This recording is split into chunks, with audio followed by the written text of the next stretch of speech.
Upside down के जंगल में बने हुए कैसल बायर्स में हम विल को देखते हैं जो शुड आई स्टे और शुड आई गो गाना गा रहा होता है। अचानक उसे बाहर किसी की आवाज आती है। तभी डेमोगोर्गन अचानक अंदर घुस आता है, मगर विल किसी तरह अपनी जान बचाकर वहां से भागता है और एक बड़े से पेड़ पर चढ़ जाता है। डेमोगोर्गन भी पेड़ पर चढ़ने लगता है। अपनी जान बचाने के लिए विल दूसरे पेड़ पर छलांग लगा देता है, मगर वो टहनी पकड़ नहीं पाता और गिरते गिरते अपने बैग के सहारे एक टहनी से लटक जाता है। फिर आखिरकार वो नीचे गिरकर बेहोश हो जाता है। डेमोगोर्गन उसे पकड़कर वेकना के पास लाता है। वेकना उसे जड़ों में जकड़ लेता है और कहता है, इंतजार खत्म, अब खेल शुरू। इसके बाद वो विल के मुंह में अपनी काली शक्ति डालने लगता है और कहता है कि अब मैं और तुम मिलकर हर चीज हासिल करेंगे। कहानी जाती है 5 साल के बाद, यानी 3 नवंबर 1987 में। माइक के घर में उसकी छोटी बहन हॉली जब खाना खाने के लिए टेबल सेट कर रही होती है, तभी उसे बाहर कुछ नजर आता है, जिसे देखकर वो खुश होती है और उसे हाय कहती है। तभी उसकी माँ कैरन उसे कहती है, जाओ सबको बुलाओ, नाश्ता तैयार है। हम देखते हैं कि अब विल, जॉनथन और उसकी माँ जॉयस माइक के घर पर ही रह रहे हैं। आखिरकार वो सभी लोग मिलकर नाश्ता कर रहे होते हैं।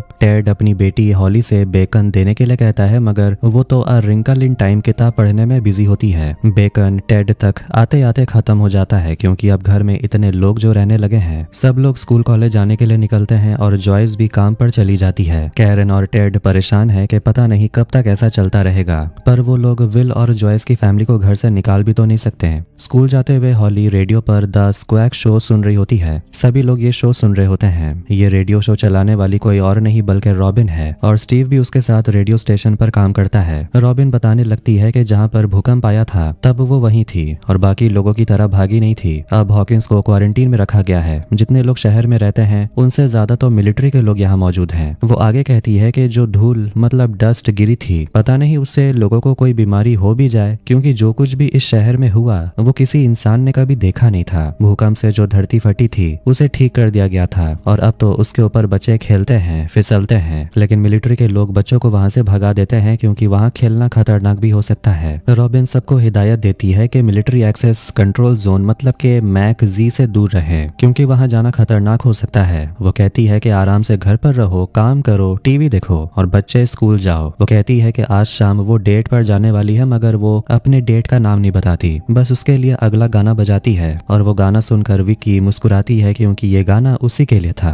तभी विकी का रेडियो बंद होने लगता है। सिर्फ उसका ही नहीं बल्कि रेडियो स्टेशन पर भी सारा मशीन मेल फंक्शन करने लगता है। स्टीव ताना मारते हुए कहता है कि अगर मिलिट्री के बारे में ऐसी बातें करोगी तो वो तुम्हारा शो चलने थोड़ी देंगे। स्टीव डस्टिन को रेडियो करता है। डस्टिन बताता है कि ये मिलिट्री वालों ने नहीं किया, हो सकता है कि रेडियो हेड खराब हो गया होगा। वो स्टीव से कहता है कि आप काम खुद से करना सीखो, मैं हमेशा तुम्हारे लिए काम नहीं करता रहूंगा। डस्टिन हाई स्कूल पहुंचता है और स्टूडेंट्स उसे घूरते रहते हैं। तभी वहां जेसन के 2 दोस्त आते हैं। जेसन जो अब इस दुनिया में नहीं है।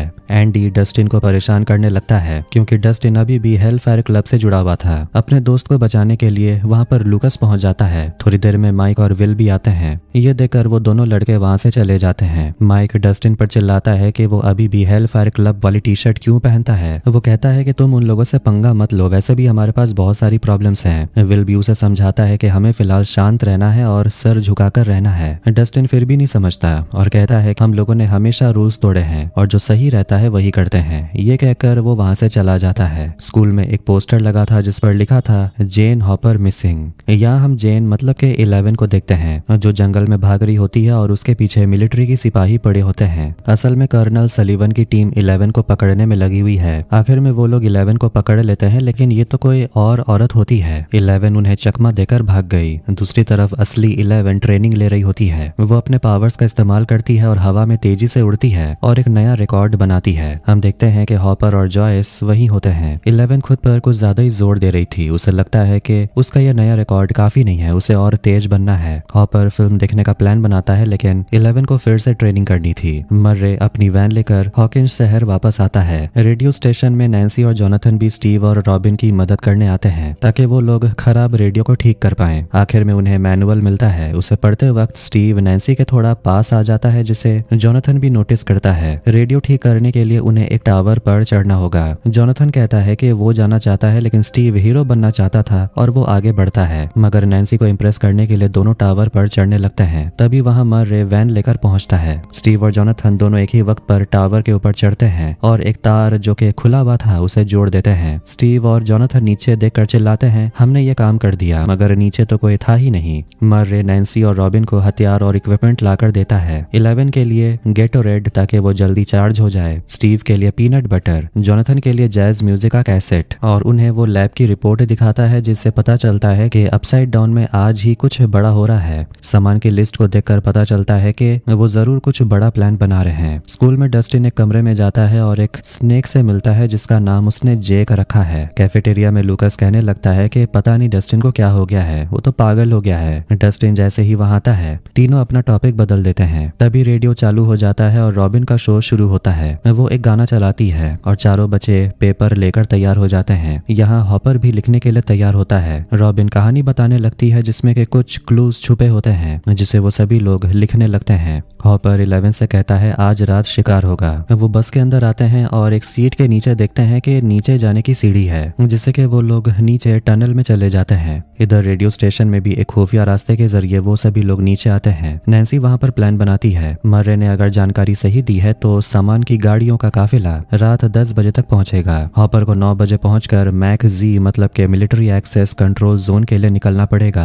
काफिला 10-15 तक मैक जी पहुंच जाएगा और उसके बाद क्रॉल मतलब के टनल के रास्ते गुजरना शुरू होगा। इसे हॉपर और जॉयस अपसाइड डाउन में पहुंच जाएंगे। अब ये बच्चे लोग भी उन सभी की मदद करने के लिए ऊपर रहने का प्लान बनाते हैं और वहीं से वो लोग हेल्प करेंगे। हॉपर को जल्दी एक जगह G1 पहुंचना है और वहां उन्हें वेकना को ढूंढने के लिए 2 घंटे मिलेंगे। अगर सब कुछ सही रहा तो उनका प्लान काम कर जाएगा। मगर बाकी लोग सोचते हैं कि वेकना आखिर G1 में करेगा क्या, वहां तो कुछ है भी नहीं। स्टीव कहने लगता है कि हो सकता है कि वेकना मर चुका है, क्योंकि 30 से ज्यादा बार हम लोग ये क्रॉल प्लान कर चुके हैं और 11 उसे ढूंढने की कोशिश कर चुकी है, लेकिन आज तक कुछ भी नहीं मिला। शायद हम लोग जीत चुके हैं। जोनाथन याद दिलाता है कि वेकना ने नैन्सी को दिखाया था कि पूरा शहर तबाह हो जाएगा। नैन्सी कहती है मैं डरी हुई हूँ और मैं उसे ढूंढने का एक मौका भी नहीं छोड़ना चाहती। माइक भी अपने दोस्तों को समझाता है कि हमें भले ही 100 क्रॉल्स करने पड़े, लेकिन हम उस शैतान को ढूंढ निकालेंगे। चारों एडी की मौत का बदला लेने के लिए ठान लेते हैं। अचानक विल को कुछ महसूस होने लगता है। उसे बेहोशी जैसा लगता है, उसे चक्कर आते हैं, लेकिन वो कहता है वो ठीक है, बस उसे थोड़ा अजीब सा लगा, शायद चक्कर आ गया होगा।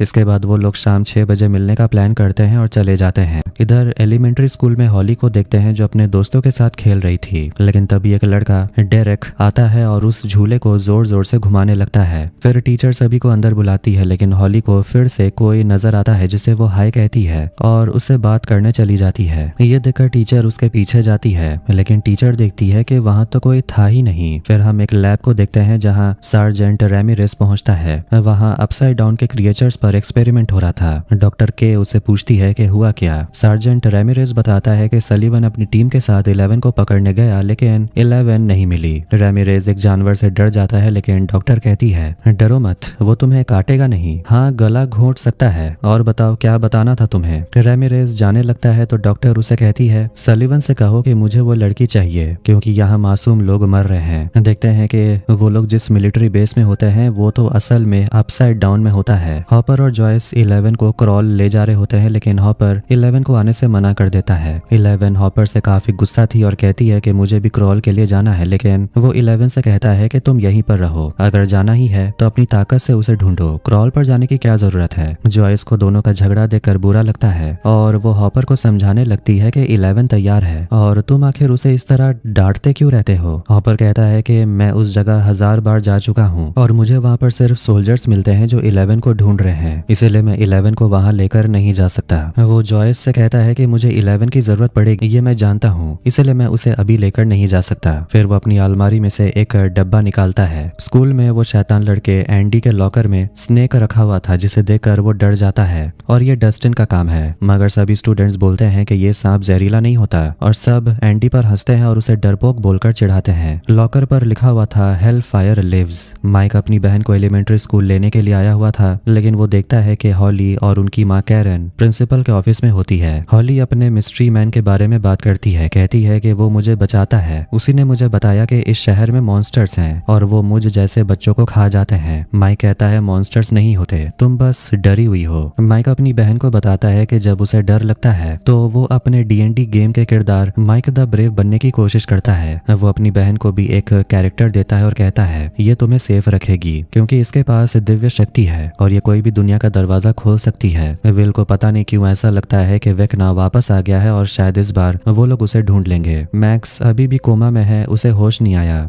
लूकस मैक्स का फेवरेट गाना चला देता है। विल हॉस्पिटल में रॉबिन को देखता है और वो उसके पीछे जाने लगता है, लेकिन रॉबिन तो विकी से मिलने आई हुई थी जो हॉस्पिटल में नर्स है। रॉबिन बताती है कि आज शाम के लिए वो एंजोस में रिजर्वेशन कर चुकी है। ये सुनकर विकी पूछती है कि एंजो तो काफी महंगा रेस्टोरेंट है। रॉबिन विकी से कहती है कि बिल की चिंता तुम मत करो। इसके बाद वो लोग वहाँ रोमांस करते हैं, लेकिन विल दरवाजे के बाहर खड़ा उन दोनों को देखने लगता है और अचानक उसका कोक गिर जाता है और डर के मारे भाग जाता है। रॉबिन समझ जाती है कि विल ने उसे देख लिया। डस्टिन एडी की एक कब्र पे जाता है जिसके पत्थर पर लिखा हुआ था नर्क में जलोगे। डस्टिन कहता है कोई बात नहीं, कुछ दिन के बाद ये लोग बोर हो जाएंगे। वो देखता है कि इस बार लाल रंग नहीं बल्कि इस बार खून था और शैतान लड़कों ने उसके सांप को मार दिया है। तभी वहाँ एंडी और उसके दोस्त बदला लेने के लिए पहुंच जाते हैं। वो सभी लोग मिलकर डस्टिन को बहुत पीटते हैं, लेकिन तभी लूकस उसे रेडियो करके बोलता है कि हम लोग तुम्हारा इंतजार कर रहे हैं, तुम्हें 1 घंटा हो गया, कहाँ हो तुम। रॉबिन आकर बताती है कि डस्टिन की माँ ने भी कहा कि वो घर नहीं आया। माइक 11 को आते हुए देखता है और वो उसे गले लगाता है और अब 11 भी डस्टिन को लेकर फिक्र कर रही थी कि आज वो आया क्यों नहीं, और बताने लगती है कि हॉपर भी अब थोड़ा अजीब बर्ताव कर रहा है। माइक बताता है कि आज विल को कुछ महसूस हुआ, शायद आज वेकना मिल जाए, पर आज हम उसे खत्म कर देंगे। माइक प्लान बनाता है कि उस शैतान को मारने के बाद वो लोग कोई अच्छी जगह चले जाएंगे रहने के लिए। तभी लूकस उन्हें चलने के लिए बुलाता है। सभी लोग हथियार लेकर तैयार होते हैं। हॉपर एक टैग ले लेता है, उससे सिग्नल मिलता रहे वो जहाँ भी जाए। स्टीव एक पहिया खोलने की कोशिश करता है सेरिब्रो स्टार्ट करने के लिए। उसमें एक सेफ्टी लॉक है जिसे घुमाते ही उन्हें सिग्नल मिलने लगता है, मगर स्टीव गाड़ी चलाएगा और सिग्नल पर नजर रखना तो डस्टिन की जिम्मेदारी थी, लेकिन वो तो अभी तक आया ही नहीं। विल कहता है मैं चला जाऊंगा, लेकिन उसकी माँ उसे मना करती है। जोनाथन कहता है कि ये काम वो कर लेगा। विल को बुरा लगता है कि सब लोग उसे कमजोर समझते हैं। स्टीव और जोनाथन गाड़ी से निकलते हैं और पीछे पीछे माइक और लूकस। हॉपर गड्ढे के नीचे चला जाता है, मतलब टनल में, और जॉयस को निहारते रहता है और कहता है तुम दिन पर दिन सुंदर होते जा रही हो, मेरी तो लॉटरी लग गई। हॉली माइक के दिए हुए कैरेक्टर को अपने गले पर पहन लेती है और फिर अपनी मम्मी पापा को झगड़ते हुए सुनती है। वो दोनों ही हॉली को लेकर परेशान थे क्योंकि वो किसी से बात करती है जो असल में है ही नहीं। हॉली बड़ी हो गई है और अब उसे ऐसा बचपना नहीं करना चाहिए। ये सुनकर हॉली को बुरा लगता है और वो रोने लगती है। हॉपर मिलिट्री बेस के करीब पहुंच जाता है। लूकस और माइक नजर रखे होते हैं और वो लोग देख लेते हैं कि काफिला आ रहा था। 2 लोग अपसाइड डाउन के गेट पर आग बरसाते हैं जिससे कि दरवाजा खुल जाता है। उसके बाद वो गाड़ियों का काफिला अंदर चला जाता है। रास्ता साफ होते ही हॉपर एक गाड़ी पर चढ़ जाता है और अपसाइड डाउन में पहुंच जाता है, जिसके बाद गेट बंद हो जाता है। जोनाथन सिग्नल को 90 dB पर लेकर जाता है, फिर वो लोग भी वहां से निकलते हैं। जॉयस हॉपर से बात कर रही होती है, लेकिन अचानक सारी गाड़ियां एक दूसरे से टकराने लगती हैं। कुछ समय के बाद हॉपर को सिग्नल मिलता है और वो कहता है पता नहीं सारे सोल्जर्स रुक क्यों गए। अब अपनी बंदूक लेकर तैयार रहता है। विल को कुछ महसूस होता है। वो देख पाता है कि डेमोगॉर्गन सोल्जर्स की तरफ जा रहा है। अपसाइड डाउन में सोल्जर्स पर डेमोगॉर्गन हमला करने लगता है। हॉपर जिस ट्रक में था, डेमोगॉर्गन उस ट्रक के ड्राइवर को भी मार देता है। विल अचानक बेहोश हो जाता है। हॉपर ट्रक से बाहर निकलता है। सारे सोल्जर्स मर चुके हैं। वो जॉयस से कॉन्टेक्ट करने की कोशिश करता है, लेकिन कांटेक्ट नहीं हो पाता। उसे डेमोगॉर्गन की आवाज सुनाई देती है। डेमोगॉर्गन माइक के घर की तरफ बढ़ने लगता है। तभी अचानक विल को होश आता है और वो नैन्सी की तरफ देखकर कहता है कि डेमोगॉर्गन उन्हें लेने के लिए आ रहा है। नैन्सी तुरंत अपने परिवार के लिए निकलती है। कैरन वाइन पी रही होती है और इधर कमरे में हॉली रो रही थी। तभी अचानक उसके खिलौने आवाज करने लगते हैं और उसके कमरे में डेमोगॉर्गन पहुंच जाता है। डेमोगॉर्गन हॉली पर हमला करता है और उसे उठाकर फेंक देता है। कैरन आराम से अपने नहाने की तैयारी कर रही होती है और टेड बाहर गोल्फ खेलने में बिजी होता है। हॉली अपने मम्मी पापा को आवाज लगाती है और आखिर में अपने कमरे से भाग निकलती है और फिर अपनी माँ को आकर बताती है कि उसके कमरे में मॉन्स्टर है। कैरन अपनी बेटी को शांत करती है, कहती है तुम बस बुरा सपना देख रही होगी। जैसे ही वो हॉली को गले लगाती है, वो अपनी बेटी के सिर पर खून लगा देखती है। तभी अचानक लाइटें टिमटिमाने लगती हैं। टेड भी अजीब चीजें होते हुए देखता देखता है। इधर नैन्सी और 11 अपने घर की तरफ निकलती हैं। डेमोगोर्गन बाथरूम में घुस जाता है मगर वहाँ कोई नहीं था। असल में कैरन हॉली को लेकर बाथटब के अंदर छुपी हुई थी। फोम के वजह से मॉन्स्टर अंदर देख नहीं पाता। टेड गोल्फ स्टिक लेकर अंदर आता है और डेमोगोर्गन उसकी आवाज सुनकर चला जाता है। कैरन हॉली को लेकर पानी से बाहर निकलती है। डेमोगोर्गन टेड के सामने आ जाता है और वो उस मॉन्स्टर को स्टिक से मारने की कोशिश करता है लेकिन डेमोगोर्गन उसे मारकर गिरा देता है। कैरन हॉली को लेकर भागती है लेकिन आखिर में एक बोतल उठाकर तोड़ती है और उससे डेमोगोर्गन पर हमला करती है। नैन्सी और 11 घर तक पहुंचते हैं और बंदूक लेकर अंदर जाते हैं। नैन्सी की आंखें फटी की फटी रह जाती है। माइक पूछता है नैन्सी क्या हुआ।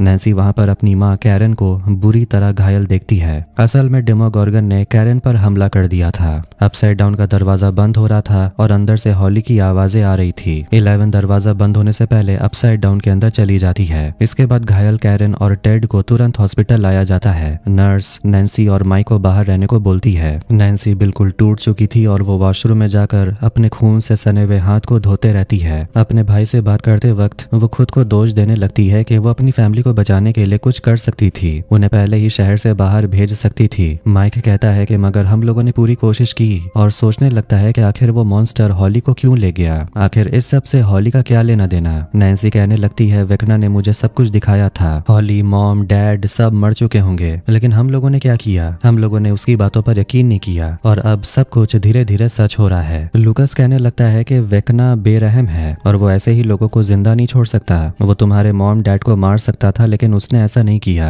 वो चाहता तो हॉली को भी मार सकता था, शायद उसका ये कोई प्लान है। और वो खुद क्यों नहीं आया, उसने अपने मॉन्स्टर को क्यों भेजा। माइक पूछता है तुम्हारे कहने का क्या मतलब है कि वेकना ने ये नहीं किया है। लुकस कहता है मुझे नहीं पता लेकिन मुझे बस इतना पता है कि विल के साथ ऐसे भी पहले हो चुका है। तुम्हें आज की तारीख पता है ना, 3 नवंबर, और विल 6 तारीख को गायब हुआ था। उस दिन के बाद से सब कुछ बदल गया लेकिन इस बार हॉली को 11 बचा लेगी। इसके बाद पूरे शहर में अनाउंस किया जाता है किसी को भी घर से बाहर निकलना मना है। सलीवन की टीम कैरन के घर पहुंचती है। उसे उसका सोल्जर बताता है कि नैन्सी अकेले आई थी। उन्हें वहां अपसाइड डाउन का दरवाजा बंद मिलता है, मानो जैसे वहां कुछ था ही नहीं। सलीवन ऑर्डर देता है कि मुझे 2 मील रेडियस के हर जगह के सीसीटीवी फुटेज चाहिए क्योंकि उसे लगता है कि ये सब कुछ 11 ने किया, क्योंकि वो शुरू से ही मानता है कि 11 मॉन्स्टर है। 11 अपसाइड डाउन में हॉली को ढूंढ रही होती है। 11 को बाहर एक आवाज सुनाई देती है और वो हमला कर देती है लेकिन ये तो बस हॉपर था। 11 उसे माफी मांगती है और टॉर्च लेकर आगे बढ़ती है। वो बताती है कि डेमोगोर्गन घायल है क्योंकि कैरन ने उस पर हमला किया और वो हॉली को ढूंढने की कोशिश कर रही है। रेडियो स्टेशन पर पूरा सर्किट उड़ गया था और इसे कैसे ठीक किया जाए रॉबिन और जॉयस को समझ नहीं आता। खैर रॉबिन फ्यूज लेने के लिए चली जाती है। जॉयस विल की चिंता करती है और उसे पूछती है कि तुम्हें जो विजन्स आ रही हैं क्या वो पहले की तरह ही है। विल कहता है कि इस बार के विजन्स और भी ज्यादा खतरनाक हैं, ऐसा लगता है जैसे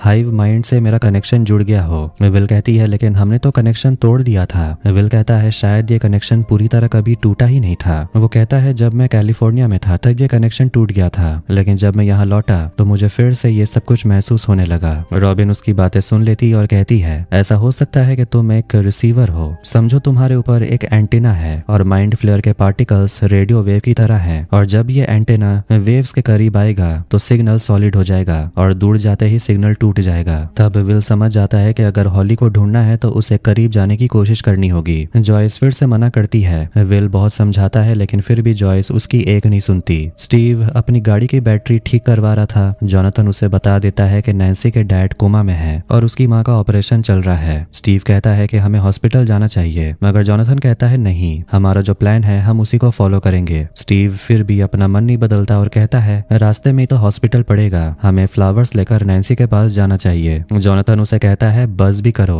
और उसे डांट लगाता है कि वो एक भी मौका नहीं छोड़ता नैन्सी के सामने माचो बनने का। आगे भी उसे सुनाते रहता है कि जब से मैं यहाँ लौटा हूँ तुम एक मौका नहीं छोड़ते मुझसे बेहतर बनने का। नैन्सी की बहन गायब है और तुम्हारे मन में चल रहा है कि तुम नैन्सी को जाकर फ्लावर्स दोगे। स्टीव भी उसे सुनाने लगता है कि तुम दोनों के रिश्ते में सिर्फ तुम खुश हो, नैन्सी नहीं। आखिर में उनकी गाड़ी स्टार्ट होती है लेकिन तभी वहाँ डस्टिन पहुंच जाता है। अपसाइड डाउन में 11 हॉपर को समझाने की कोशिश करती है कि कैरन हॉली टेड के साथ क्या हुआ लेकिन हॉपर तो 11 को ही डांटने लगता है कि उसे इस तरह बाहर नहीं आना चाहिए वरना मिलिट्री की नजर उस पर पड़ जाएगी। 11 कहती है तो इससे पहले मिलिट्री वाले मुझे पकड़े, काम आज के आज ही खत्म करते हैं। वो बताती है कि हॉली जरूर वेकना के पास होगी। हॉपर को समझ नहीं आ रहा था कि एक छोटी बच्ची का वेकना से क्या कनेक्शन। 11 कहती है मुझे भी नहीं पता। 11 सामने डेमोगोर्गन का खून देखती है और उसे समझ आता है कि जरूर वो मॉन्स्टर आसपास ही होगा। जो कुछ भी हुआ हॉली के साथ लूकस मैक्स को सब कुछ बता रहा होता है। याद दिलाता है कि 11 बहुत ताकतवर है लेकिन उसे हम सबकी जरूरत पड़ेगी। वो मैक्स का हाथ पकड़ता है, कहता है ये जंग हम तुम्हारे बिना जीत नहीं सकते, प्लीज जल्दी वापस आ जाओ। माइक अपने और नैन्सी के लिए कॉफी लाता है और एक जगह पर ए रिंकल इन टाइम किताब देखता है जो उसकी बहन पढ़ा करती थी। माइक नैन्सी से हॉली के इमेजिनरी फ्रेंड के बारे में पूछता है। कैरन ने बताया था कि उस फ्रेंड का नाम मिस्टर वॉटसेट है। माइक बताता है कि जब मैं स्कूल हॉली को लेने के लिए गया था तो हॉली ने बताया कि मिस्टर वॉटसेट ने उसे बताया कि हॉली को लेने के लिए मॉन्स्टर्स आ रहे हैं और उस दिन सच में एक मॉन्स्टर उसे उठाकर ले गया। ये कोई इत्तेफाक नहीं हो सकता। इसका मतलब साफ है कि ये कोई इमेजिनरी फ्रेंड नहीं बल्कि रियल है। नैन्सी पूछती अगर ऐसा है तो फिर हमने उसे देखा क्यों नहीं और ये कौन हो सकता है, और अगर उस आदमी को इतनी फिक्र थी तो उसने हमें या मॉम को क्यों नहीं बताया। माइक कहता है मुझे खुद नहीं पता, ये तो बस मेरी एक थ्योरी है। नैन्सी पूछती है ये कैसे पता लगाएंगे कि मिस्टर वॉटसेट है कौन। माइक कहता है ये तो तुम्हें बताना चाहिए, तुम तो रिपोर्टर हो। नैन्सी अपने भाई से कहती है कि तुम जाकर रिसेप्शनिस्ट से बात करो, उसे डिस्ट्रैक्ट करके रखो और मैं जाकर मॉम से बात करूंगी जिन्हें जरूर मिस्टर वॉटसेट के बारे में पता होगा। इधर स्टीव डस्टिन को सब कुछ बता रहा होता है और उसे ताना भी मारता है कि इतना सब कुछ हो गया और तुम गायब थे। डस्टिन सोचने लगता है कि आखिर हॉली का इस सब से क्या कनेक्शन, और वो स्टीव से कहने लगता है कि मैंने तुम्हें कितनी बार कहा था कि जब भी पावर बढ़े तो तुरंत मशीन को बंद कर देना वरना ये सब कुछ नहीं होता। स्टीव उसे डांटता है कि ये सब करने के लिए तुम्हें यहाँ पर होना चाहिए था और तुम्हें आखिर हुआ क्या था। वो दोनों झगड़ने लगते हैं और आखिर में जोनाथन उस पर चिल्ला देता है कि अब दोनों अपना मुंह बंद रखो। डस्टिन दोनों से पूछता है कि आखिर तुम दोनों की कब से जमने लगी। स्टीव कहता है कि मुझे तुमसे बात ही नहीं करना। डस्टिन कहता है मुझे भी कोई शौक नहीं है। रॉबिन जॉयस को बेवकूफ बनाकर विल को अपने साथ ले जाती है। फिर वो विल की तारीफ करने लगती है, कहती है तुम्हारा प्लान बिल्कुल सही था, तुम्हारे दिमाग का इस्तेमाल करके हम हॉली को ढूंढ सकते हैं, लेकिन मुझे पता है तुम्हारी मॉम बहुत गुस्सा हो जाएगी और उन्हें अपसेट होना भी चाहिए। प्लान खतरनाक जो है। विल कहता है आज तक जो किया सब खतरनाक ही तो था। इसके बाद वो दोनों वहां से निकलते हैं। अपसाइड डाउन में मिलिट्री बेस में जिसका डर था वही हुआ। 11 की तस्वीरें डॉक्टर के को मिल जाती है मगर वो रैमिरेस को डांटती है कि जब तक उसे पकड़ ना लो अपनी शक्ल मत दिखाना। रैमिरेस कहता है कि 11 यहीं अपसाइड डाउन में है। 11 डेमोगोर्गन के खून को फॉलो करती है, तेजी से दौड़ रही होती है। हॉपर स्लो हो गया था तभी 11 दिखती है कि हॉपर को चोट लगी हुई है और उसका खून बह रहा था, इसलिए वो उसकी मरहम पट्टी करने लगती है। हॉपर बताता है कि मैं भी बचपन में तुम्हारी तरह था, अपनी बाप की बिल्कुल भी नहीं सुनता था। बात इतनी बढ़ गई कि उन्होंने मुझे सीधे आर्मी ऑफिस में भर्ती करवा दिया। वहां भी मैं खुद को सबसे स्मार्ट समझता था लेकिन असल में मैं बहुत ही ज्यादा बेवकूफ था, दिमाग से नहीं दिल से सोचता था तुम्हारी तरह। फिर वो अपनी बेटी सारा को याद करता है, कहता है कि सारा बहुत ही हिम्मत वाली थी, हर दिन मौत को चुनौती दे रही थी। डॉक्टर्स भी हैरान थे, उन्हें लगा कि सारा बच जाएगी लेकिन सारा सबको छोड़कर चली गई। हॉपर रोने लगता है क्योंकि वो नहीं चाहता कि वो फिर से अपनी बेटी को खो दे, मतलब 11 को। तभी उन्हें सामने से डेमोगोर्गन के चिल्लाने की आवाज आती है। फिर वो दोनों आवाज की तरफ बढ़ते हैं। नैन्सी और माइक डॉक्टर से बात करते हैं, रिक्वेस्ट करते हैं कि उन्हें अपनी माँ से मिलना है, लेकिन डॉक्टर मना कर देते हैं कि कैरन को अभी आराम की जरूरत है और उनके गले का जख्म अभी काफी गहरा है, अगर वो होश में आ भी गई तो वो बात नहीं कर पाएगी। तभी जेनिटर्स को देखकर नैन्सी को एक आइडिया आता है। जोनाथन को एक सिग्नल सुनाई देता है मगर ये हॉपर का नहीं था, बस कोई इंटरफेरेंस था। डस्टिन कहता है कि अगर हॉपर के टैग से सिग्नल आ रहा होता तो हमें पता चल जाएगा। जॉयस सुन लेती है और बताती है कि रॉबिन और विल फ्लक्स कैपेसिटर ठीक करने के लिए गए हैं, कहीं उसकी वजह से सिग्नल छूट तो नहीं रहा। तीनों को ये सुनकर कुछ समझ नहीं आता। विल रॉबिन के साथ उसी जंगल में आता है जहाँ सुबह के वक्त उसे कुछ अजीब महसूस हुआ था लेकिन अभी उसे वहाँ कुछ महसूस नहीं होता। इसके बाद वो लोग आगे बढ़ते हैं मॉन्स्टर के अड्डे को ढूंढने के लिए, शायद ज्यादा करीब जाएंगे तो सिग्नल मिलने लगे। इसके बाद मौका पाते ही रॉबिन हॉस्पिटल वाली बात छेड़ देती है। विल घबरा कर कहता है मैं तो हॉस्पिटल में था ही नहीं। रॉबिन कहती है पता नहीं क्यों मैंने तुम्हें देखा। मैं तुम्हें बता दूं कि विक्की वहाँ नर्स है और वो मेरी दोस्त है, लेकिन कुछ लोग हमारी इस दोस्ती को समझ नहीं पाएंगे। अगर तुमने कुछ देखा हो तो प्लीज किसी को कुछ मत बताना।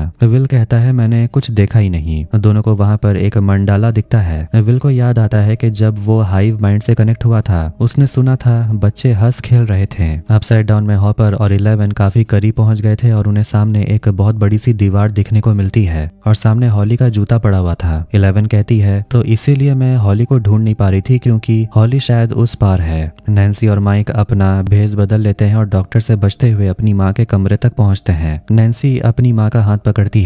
कैरन अपनी आंखें खोलती है और बोलने की कोशिश करती है लेकिन माइक उन्हें बोलने से मना करता है। वो पेन पेपर निकालते हैं। कैरन हॉली लिखती है। नैन्सी बताती है कि हॉली गायब है लेकिन अगर आप कुछ जानती हैं तो हमारी मदद हो सकती है। कैरन पूछती है इसके पीछे कौन है। नैन्सी कहती है नाम तो नहीं पता लेकिन हॉली उसे मिस्टर वॉटसिट बुलाती थी। कैरन डरने लगती है। विल और रॉबिन एलिमेंट्री स्कूल पहुंचते हैं और उस झूले के पास आते हैं जिसमें पहले हॉली घूम रही थी। कैरन बताती है टीचर ने कहा था हॉली किसी से बात कर रही थी मगर वहाँ असल में कोई था भी नहीं। विल बताता है मैं यहीं था क्योंकि तब आसमान घूम रहा था मतलब मैंने विजन यहीं से देखा। रॉबिन कहती है मगर तुमने कहा था तुम डेमोगॉर्गन को देख रहे थे। कैरन लिखकर बताती है मिस्टर वॉटसिट लंबा है, उसके पास पॉकेट वॉच है, वेस्ट पहनता है। विल यहाँ समझ जाता है कि वो वेकना के विक्टिम्स की आंखों से देख रहा था मतलब वो ये सब कुछ हॉली की आंखों से देख रहा था। कैरन उस आदमी का नाम लिखती है हेनरी। ये देखकर सब घबरा जाते हैं। हॉली जिसे असली में देखती थी वो कोई और नहीं बल्कि हेनरी क्रील था जिसे वो क्रील हाउस में लेकर आता है।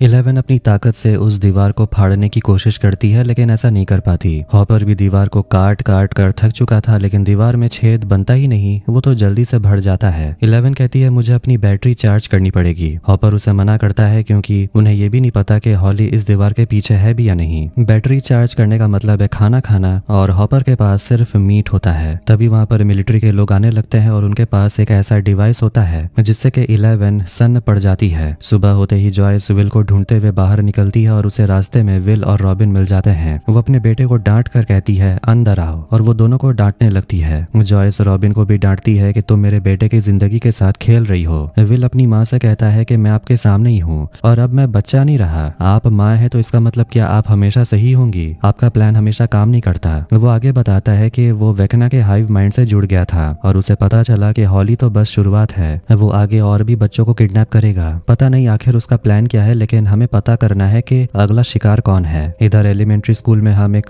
मोटे लड़के डेरेक को देखते हैं जिसे भी हेनरी दिखाई देने लगता है। यहाँ हॉली को देखते हैं जो हेनरी के साथ क्रील हाउस में होती है। हेनरी उसे समझाता है कि तुम अपने मॉम डैड की फिक्र मत करो, डॉक्टर अच्छे से उनकी देखभाल कर रहे हैं। हेनरी हॉली को ब्लैकबेरीज खाने के लिए देता है जो उसका फेवरेट है। हेनरी आगे कहता है कि वो डेरेक को भी यहाँ पर लाने वाला है। हेनरी हॉली से कहता है चिंता मत करो, मैंने उसे कह दिया है कि अगर वो तुम्हें परेशान करेगा तो उसे मॉन्स्टर्स के पास भेज दूंगा। इस पर हॉली मुस्कुराती है। हेनरी हॉली से कहता है कि आज मैं बाहर रहूंगा और आज के दिन ये पूरा घर तुम्हारा है लेकिन किसी भी हालत में जंगल में मत जाना क्योंकि वहाँ मॉन्स्टर्स रहते हैं। मेल बॉक्स में हॉली के लिए गिफ्ट होता है जिसे देखकर वो काफी खुश होती है लेकिन हॉली को थोड़ी घबराहट महसूस हो रही थी। फिर वो घर के अंदर चली जाती है। अपसाइड डाउन में मिलिट्री की 2 गाड़ियां उस भयानक दीवार के पास पहुंचती है और बेस को इन्फॉर्म करते हैं कि उन्हें 11 नहीं मिली। हॉपर 11 को छुपा देता है लेकिन 11 थोड़ी कमजोर पड़ गई थी मिलिट्री के उस डिवाइस की वजह से। हॉपर बाहर एक सोल्जर को टॉयलेट करते हुए देखता है जिसे बगल में लगा हुआ एक बड़ा सा खंजर मिल जाता है। लेफ्टिनेंट एकर्स अब उस इंसान को ढूंढना चाहता है जिसका यह खंजर है। वो लोग उस मशीन को जैसे ही 11 के डायरेक्शन में घुमाते हैं 11 जोर से आवाज करती है जिससे कि सोल्जर उसी डायरेक्शन में बढ़ने लगते हैं। हॉपर सोल्जर पर गोली चलाने लगता है लेकिन आखिर में उसकी गोली खत्म हो जाती है। हॉपर 11 को कसकर पकड़ लेता है जब सोल्जर्स उन पर अंधाधुंध गोली चला रहे थे। आखिर में वो 2 ग्रेनेड सोल्जर की तरफ फेंकता है जिससे बड़ा धमाका होता है। हॉपर गन रिलोड करके मिलिट्री गाड़ी के ऊपर लगे उस मशीन को तबाह कर देता है जिसके बाद 11 ठीक होकर बाहर आती है और बचे हुए सोल्जर्स को मार देती है। Steve, Jonathan, Dustin radio station पहुंचते हैं। फिर वहां नैन्सी, माइक, लुकस भी आते हैं और डस्टिन अपने दोस्तों से झूठ बोलता है कि वो एक खंबे से टकरा गया था जिससे उसका ये हाल हो गया। विल डेरेक के बारे में सबको बता देता है कि अब वही है वेकना का अगला शिकार। विल आगे बताता है कि वेकना के दिमाग में वो घुस सकता है और वेकना बच्चों के दिमाग में घुस सकता है। कहा जाए तो वेकना एक तरह का सीरियल किलर है जो अपने शिकार का पीछा करता है ताकि उसके दिमाग के अंदर घुस सके, जैसे कि उसने क्रिसी और मैक्स के साथ किया। मगर इस बार उसका तरीका थोड़ा अलग है। नैन्सी बताती है वेकना इस बार हेनरी बनकर आया था, बच्चों का भरोसा जीतने और उनका दोस्त बनने के लिए। विल कहता है कुछ भी हो जाए हमें डेरेक को बचाना ही होगा। फिर वो प्लान बनाने लगते हैं डेरेक को किडनैप करने का जब उसके पेरेंट्स सो गए होंगे, लेकिन उन्हें डेरेक की आंखों में पट्टी बांधनी होगी ताकि वो उन सभी को ना देख ले और उस जगह को ना देख ले जहां वो डेरेक को ले जाएंगे। डस्टिन कहने लगता है कि अगर हम लोग उस लड़के के पीछे पड़ गए तो हॉली को कौन ढूंढेगा, ऐसे में तो वेकना को भी ढूंढ नहीं पाएंगे। माइक कहता है एक तरीका है जिससे हम डेरेक और हॉली दोनों को ढूंढ सकते हैं। माइक प्लान बनाता है डेमोगोर्गन से लड़ने का ताकि वो भागकर अपने मास्टर वेकना को सब कुछ बता दे, लेकिन डेमोगोर्गन के जाने से पहले उसके शरीर पर एक ट्रैकर लगा देंगे और ऐसे उन्हें मॉन्स्टर्स के अड्डे का पता चल जाएगा। इससे उन्हें वेकना भी मिल जाएगा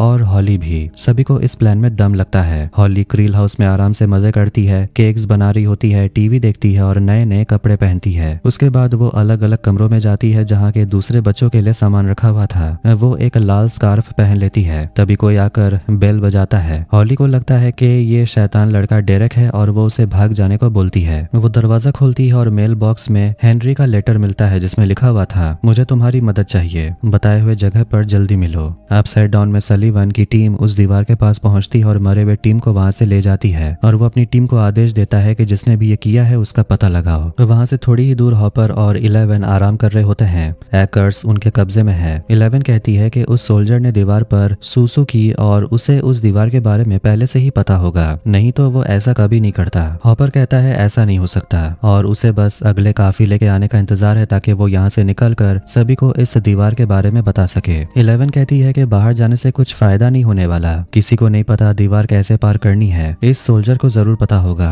11 कहती है मुझे बस 20 मिनट दीजिए, मैं उस सोल्जर से उगलवा सकती हूँ। हॉपर उसे कहता है तुम बहुत जिद्दी हो। स्कूल में मिस्टर क्लार्क बच्चों को वर्म होल के बारे में पढ़ा रहे होते हैं, लेकिन सिर्फ एरिका ही इंटरेस्ट लेकर सुन रही होती है। वो देखती है कि लूकस और माइक उसे बाहर बुला रहे थे। एरिका बाहर आती है, कहती है 1 मिनट है, जो कहना चाहते हो कहो। वो लोग उसे सब कुछ बता तो नहीं सकते, बस ये कहते हैं कि डेरेक खतरे में है और उसकी दीदी टीना तुम्हारी दोस्त है, तुम्हें बस उसके घर में किसी तरह घुसना है। एरिका मना कर देती है क्योंकि टीना से उसकी दुश्मनी हो गई है। 1 मिनट भी खत्म हो जाता है, लेकिन माइक उसे कहता है कि मेरी बहन हॉली की जान खतरे में है। इधर हॉस्पिटल में विल और रॉबिन आते हैं और रॉबिन मिसेस मैसी नाम की औरत से मिलने के लिए आती है जिसे वो अपनी दादी बताती है। असल में वो उसकी दादी नहीं है, बस उससे मिलने आई है क्योंकि मिसेस मैसी के पास नींद की गोलियां होंगी जिसकी मदद से वो लोग डेरेक के पेरेंट्स को सुला सकते हैं। लेकिन कॉरिडोर में उन्हें विकी मिल जाती है तो रॉबिन को छुपना पड़ता है क्योंकि उसने विकी को प्रॉमिस किया था कि आज शाम वो लोग एनजोस जाएंगे, लेकिन अब तो वो लोग जा नहीं सकते तो प्लान कैंसिल करना पड़ेगा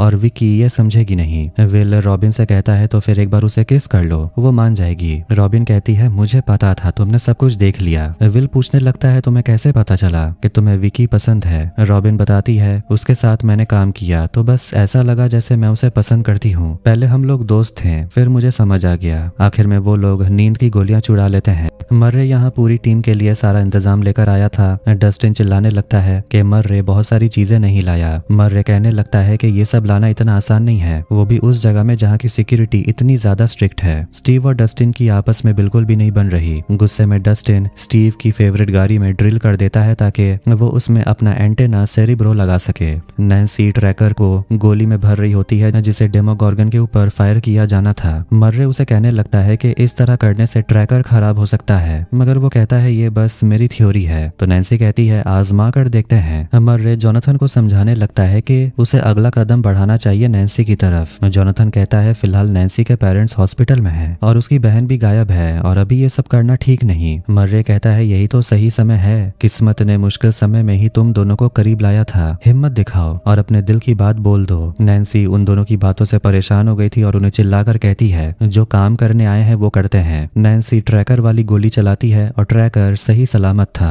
मर्रे जाते जाते जोनाथन से कहता है अपनी दिल की बात उसे कह दो और देखता है कि मर्रे के कैसेट में एक रिंग था। अपसाइड डाउन में एकर्स मुंह खोलने से मना कर देता है, कहता है मैं तो बस एक आम सिपाही हूँ। हॉपर उसे कहता है कि मुझे पता है कि तुम स्पेशल फोर्सेस में हो, तुम सलीवन के कुत्ते हो। हैकर्स 11 के बारे में कहता है कि वो एक मॉन्स्टर है, उसने अपने ताकत से हेलीकॉप्टर को क्रैश करा दिया था जिसमें मेरा दोस्त मर गया। हॉपर उसे कहता है कि उस लड़की को बचाने के लिए मैं तुझ जैसे हजारों कुत्तों को मार सकता हूँ। हॉपर डॉक्टर के बारे में पूछता है तो हैकर्स घबराकर पूछता है कि तुम्हें इस डॉक्टर के बारे में किसने बताया। हम देखते हैं कि 11 असल में हैकर्स के दिमाग के अंदर है। 11 सिपाही के सिर पर हाथ रखती है। 11 देख लेती है कि अपसाइड डाउन में एक मिलिट्री बेस है। 11 लैब के अंदर पहुंच गई थी और वो एक बड़ा सा दरवाजा देखती है। हैकर्स बताने से मना करता है कि उस दरवाजे के पीछे क्या है। 11 दरवाजे के पीछे जो देखती है वो तुरंत वापस लौट आती और हॉपर को बताती है कि उस दरवाजे के पीछे वही है जो मेरे जैसा ताकतवर है, शायद वेकना मिलिट्री वालों के पास है। हेनरी के मना करने के बावजूद हॉली जंगल की तरफ बढ़ने लगती है लोकेशन की तरफ जाने के लिए। डेरेक अपने घर में वीडियो गेम खेल रहा था और वो अपनी बड़ी बहन टीना से ठीक से बात भी नहीं करता जो उसे डिनर के लिए बुला रही थी, इसीलिए वो डेरेक का वीडियो गेम बंद कर देती है। तभी वहाँ एरिका पहुंचती है प्लान के मुताबिक और वो सबसे पहले अपनी दुश्मन टीना को अपनी दोस्त बना लेती है, उसके सामने मगरमच्छ के आंसू बहाकर। घर के बाहर सब इंतजार कर रहे हैं कि कब सभी लोग पाई खाकर बेहोश हो जाएंगे। इधर घर के अंदर सभी लोग एरिका का लाया हुआ पाई खा रहे होते हैं, बस टीना नहीं खा रही। एरिका जिद करने लगती है, टीना भी जिद में अड़ी हुई है कि वो नहीं खाना चाहती, जिससे दोनों के बीच फिर से झगड़ा होने लगता है। डेरेक के मम्मी पापा और डेरेक बेहोश हो जाते हैं और अब बस टीना बची हुई है, लेकिन एरिका के पास उसका भी बैकअप प्लान था। पूरे परिवार के बेहोश होने के बाद स्टीव और नैन्सी की टीम अपने काम पर लग जाती है। वो लोग घर के पर्दे लगाते हैं और फिर पूरे फैमिली मेंबर को गाड़ी में भर देते हैं और उनके मुंह को ढककर वहां से निकलते हैं। फिर वो सभी लोग डेमोगोर्गन के आने की तैयारी करते हैं, हर जगह ट्रैप्स लगाते हैं, हथियार रेडी करते हैं और स्टीव को वहां पर एक चेन सॉ मिलता है जिससे वो लोग फ्लोर को काट देते हैं और वहां पर एक कारपेट लगा देते हैं। नैन्सी ट्रैकर लगा हुआ गोली रेडी करती है और अब बस उन्हें डेमोगोर्गन के आने का इंतजार है। रॉबिन, विल, जॉयस, डेरेक और उसके परिवार के पास होते हैं जो फिलहाल बेहोश है। विल अपनी माँ से माफी मांगता है कि वो गाड़ी में थोड़ा गुस्सा हो गया था। जॉयस भी माफी मांगती है कि वो कुछ ज्यादा ही प्रोटेक्टिव हो जाती है। वो कहने लगती है कि जब तुम पहली बार गायब हुए थे मैं घर आई थी और मैं टीवी देखते देखते सो गई। 8 घंटे बाद मुझे पता चला तुम गायब हो गए हो। मैं तुम्हारा ख्याल नहीं रख पाई, इसीलिए मैं अभी थोड़ी प्रोटेक्टिव हो जाती हूँ। डेरेक के घर के बाहर लाइटें झपकने लगती हैं, मतलब डेमोगोर्गन आने वाला है। तभी घर के अंदर अपसाइड डाउन का पोर्टल खुलता है और डेमोगोर्गन अंदर आ जाता है। डेमोगोर्गन डायरेक्ट समझकर एक डमी उठा लेता है। लूकास मौका देकर उस पर हमला बोलता है और फिर एक ट्रैप में पैर लगते ही कील डेमोगोर्गन के शरीर में चुभ जाते हैं। लूकास कारपेट वाली जगह पर आता है जिसमें पैर रखते ही मॉन्स्टर नीचे लटक जाता है। माइक मार मार कर मॉन्स्टर को नीचे फेंक देता है जहाँ पर कांटेदार तार होती है। जोनाथन डेमोगोर्गन पर आग लगा देता है, लेकिन ट्रैकर वाली गोली चलाने से पहले ही डेमोगोर्गन वहां से भाग जाता है। डस्टिन अपने एंटेना सेरिब्रो की मदद से डेमोगोर्गन का पीछा करता है। इधर डेरेक को अचानक होश आता है। विल कहता है अब कुछ नहीं हो सकता, वेकना ने हमें देख लिया कि हम कहाँ हैं। इधर हॉली कंपास की मदद से जंगल में बढ़ रही होती है दिए हुए लोकेशन तक पहुंचने के लिए। आखिर में वो एक बहुत बड़े से चट्टान के पास पहुंचती है और आवाज लगाती है, हेनरी क्या तुम यहीं हो? लेकिन अंदर कोई तो था, जिसे देखकर हॉली वहां से भाग जाती है। वो छिप जाती है जबकि कोई तो है जो उसका पीछा करते हुए वहां तक आ जाता है और वो कोई और नहीं बल्कि मैक्स होती है।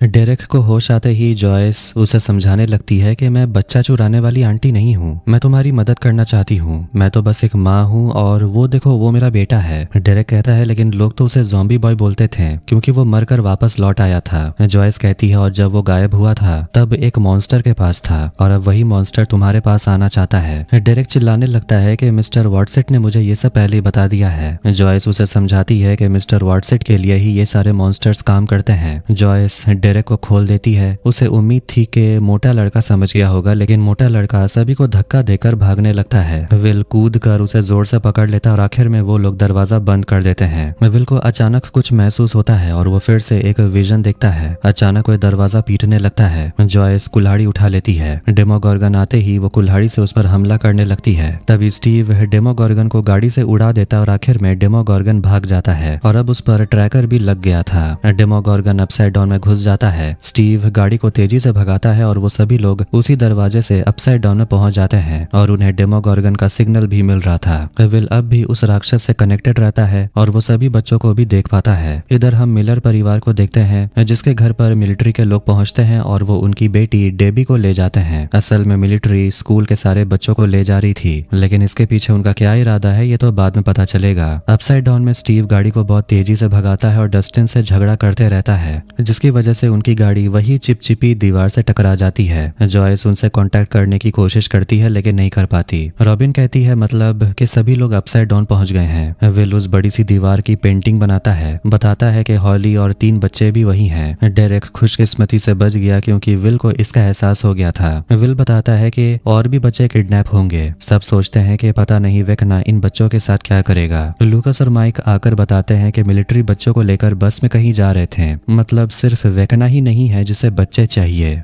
अपसाइड डाउन मिलिट्री बेस में डॉक्टर सलीवन को बताती है कि हॉकिंस में 9 से 10 उम्र के 73 बच्चे मौजूद हैं। उन सभी को किडनैप कर रही है 11। शायद 11 का कोई प्लान है, वो उन्हें मार रही है या उन्हें बचा रही है, फर्क नहीं पड़ता। इसीलिए मिलिट्री के लोग बच्चों को बचा रहे हैं क्योंकि उन्हें लगता है कि 11 मॉन्स्टर है। डॉक्टर सलीवन को ऑर्डर देती है कि तुम्हें मैगजी तुरंत पहुंचना होगा और ये मेरा ऑर्डर है। रामिरेज डॉक्टर से कहता है कि ये बच्चे बहुत छोटे हैं और इन्हें चारा बनाना ठीक नहीं, लेकिन डॉक्टर उसकी कोई बात नहीं सुनना चाहती। इधर मैक्स हॉली को बताती है कि वो उसके घर बहुत बार आ चुकी है। हॉली मैक्स को पहचान लेती है, कहती है तुम तो वही हो जो स्केट बोर्ड पर घूमती हो और वॉकमैन लगाकर गाना सुनती हो। मैक्स कहती है तुम्हें लग रहा होगा कि मैं कोमा में हूँ, लेकिन मैं यहाँ कैसे। एक आवाज होने पर मैक्स उसे अपने साथ ले जाती है और मैक्स बताती है कि ये लेटर उसने हॉली को लिखा था क्योंकि वो हॉली को बचाना चाहती थी। मैक्स हॉली को अपने घर लेकर आती है और वहाँ से काफी अच्छा नजारा भी दिखता है। हॉली पूछती है हम सब कहाँ हैं। मैक्स बताती है एक मेमोरी में। देखने में अच्छी लग रही होगी लेकिन यह है नहीं, असल में ये जगह एक जेल है।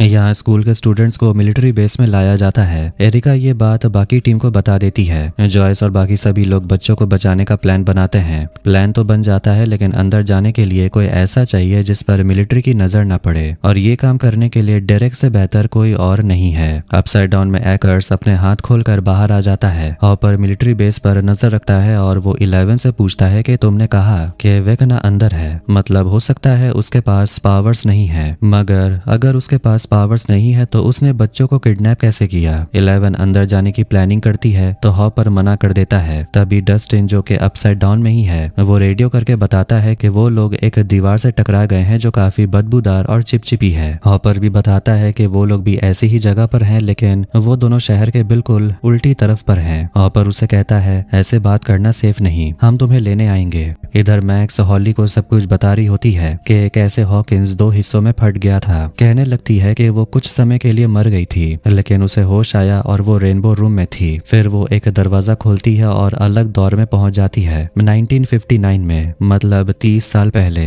बाद में समझ आया कि वो हेनरी के दिमाग में फंसी हुई है। मैक्स आगे बताने लगती है कि वो ऐसे ही अलग अलग टाइम में जाती थी लेकिन आखिरकार वो भटक कर शुरुआत में ही आ गई। एक बार मैक्स को रेनबो रूम में उसका फेवरेट गाना सुनाई दे रहा था। ये वही समय था जब लूकस ने मैक्स के लिए उसका फेवरेट गाना बजाया था। मैक्स कागज को फाड़ देती है इस उम्मीद में कि वो अपने दोस्तों के पास पहुंच जाएगी। इधर डेरेक मिलिट्री बेस पहुंच जाता है और बहाना मारता है कि मैं तो पीछे ही छूट गया। अंदर बच्चों वाले कमरे में सभी मस्ती कर रहे होते हैं और अब डेरेक को वॉशरूम जाना था। मर्रे फिर सभी के लिए सप्लाईज लेकर आता है और फोम वाली गद्दी भी लेकर आता है। डेरेक वॉशरूम से जॉयस से कांटेक्ट करता है। जॉयस उसे कहती है कि मिस्टर वॉटसेट को जिन लोगों ने भी देखा है उन्हें इकट्ठा करो, हम जल्दी तुम लोगों को लेने पहुंचेंगे। अपसाइड डाउन में 11 मिलिट्री बेस के अंदर जाने की तैयारी करती है। जैसे ही बिजली कड़कती है वो दौड़कर छलांग लगाती है और तभी लैंड करती है जब दूसरी बार बिजली कड़कती है ताकि लोगों को शक ना हो। फिर वो एक सोल्जर को मारकर हॉपर को अंदर ले आती है। 11 हॉपर को थैंक यू कहती है उसे ये सब कुछ सिखाने के लिए। डेरेक बच्चों को बताने लगता है कि वॉटसेट के कहने पर हमें वॉशरूम में जाकर छुपना होगा क्योंकि मॉन्स्टर्स हमें लेने आ रहे हैं। कुछ बच्चे उसे पागल समझते हैं लेकिन डेबी मिस्टर वॉटसेट को जानती थी। माइक विल से डेमोगॉर्गन के बारे में पूछता है तो विल बताने लगता है कि कल वो उसे महसूस कर पा रहा था जैसे कि वो राक्षस से जुड़ गया हो। माइक विल से कहता है कि जिस तरह वेकना डेमोगॉर्गन को कंट्रोल कर सकता है तुम भी कर सकते हो। दोनों को बातें करते हुए रॉबिन देख रही होती है और फिर सभी लोग टनल के अंदर चले जाते हैं। डस्टिन को सिग्नल मिलने लगता है। इधर एक चर्च के अंदर नैन्सी, जोनाथन, स्टीव बात कर रहे होते हैं कि कैसे डेमोगॉर्गन को ढूंढना है। डस्टिन आकर बताता है कि उसने पता लगाया कि असल में ये दीवार एक सर्कल है। वो बोलता है कि पहले भी हमें ये इंटरफेरेंस मिल रही थी जो असल में इस दीवार से आ रहा था। वो सेंटर देखते हैं जो डिपार्टमेंट ऑफ एनर्जी है, मतलब हॉकिंस लैब, मतलब वो जगह जहाँ ये सब की शुरुआत हुई थी। मैक्स बताना कंटिन्यू करती है कि जब वो कागज फाड़ कर दूसरी जगह पर गई उस टाइम में वो खुद थी।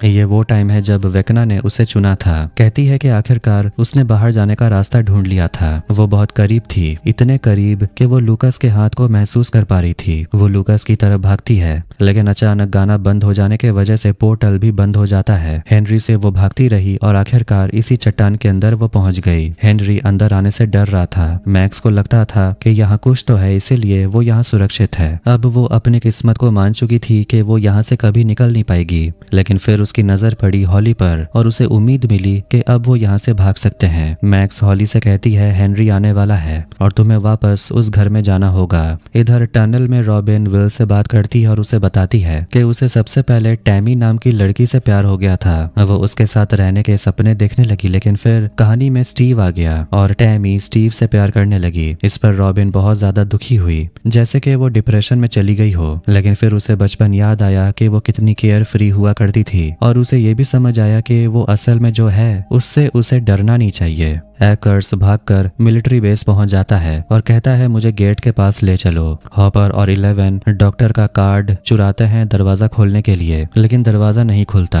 हॉपर डॉक्टर को मारकर बेहोश कर देता है। इसके बाद 11 को अपनी ताकत का इस्तेमाल करके दरवाजा खोलना पड़ता है, लेकिन उससे पहले ही अलार्म बजने लगता है और उसी तेज फ्रिक्वेंसी की आवाज की वजह से 11 कमजोर होने लगती है। माइक और लूकस मिलिट्री बेस के अंदर वाले वॉशरूम तक पहुंच जाते हैं। एक लड़की वॉशरूम से आवाज आते हुए सुनती है, लेकिन बिना ध्यान दिए चली जाती है। डेरेक उन बच्चों को जमा कर चुका था जिन्हें मिस्टर वाटसेट नजर आता था। डेबी वॉशरूम पहुंचती है, तभी लूकस जमीन तोड़ते हुए बाहर आता है। डेरेक के इशारों पर धीरे धीरे सभी बच्चे बाथरूम से होते हुए टनल तक पहुंच जाते हैं। माइक देखता है कि पाइप से पानी लीक हो रहा था, जिससे वो घबराने लगता है।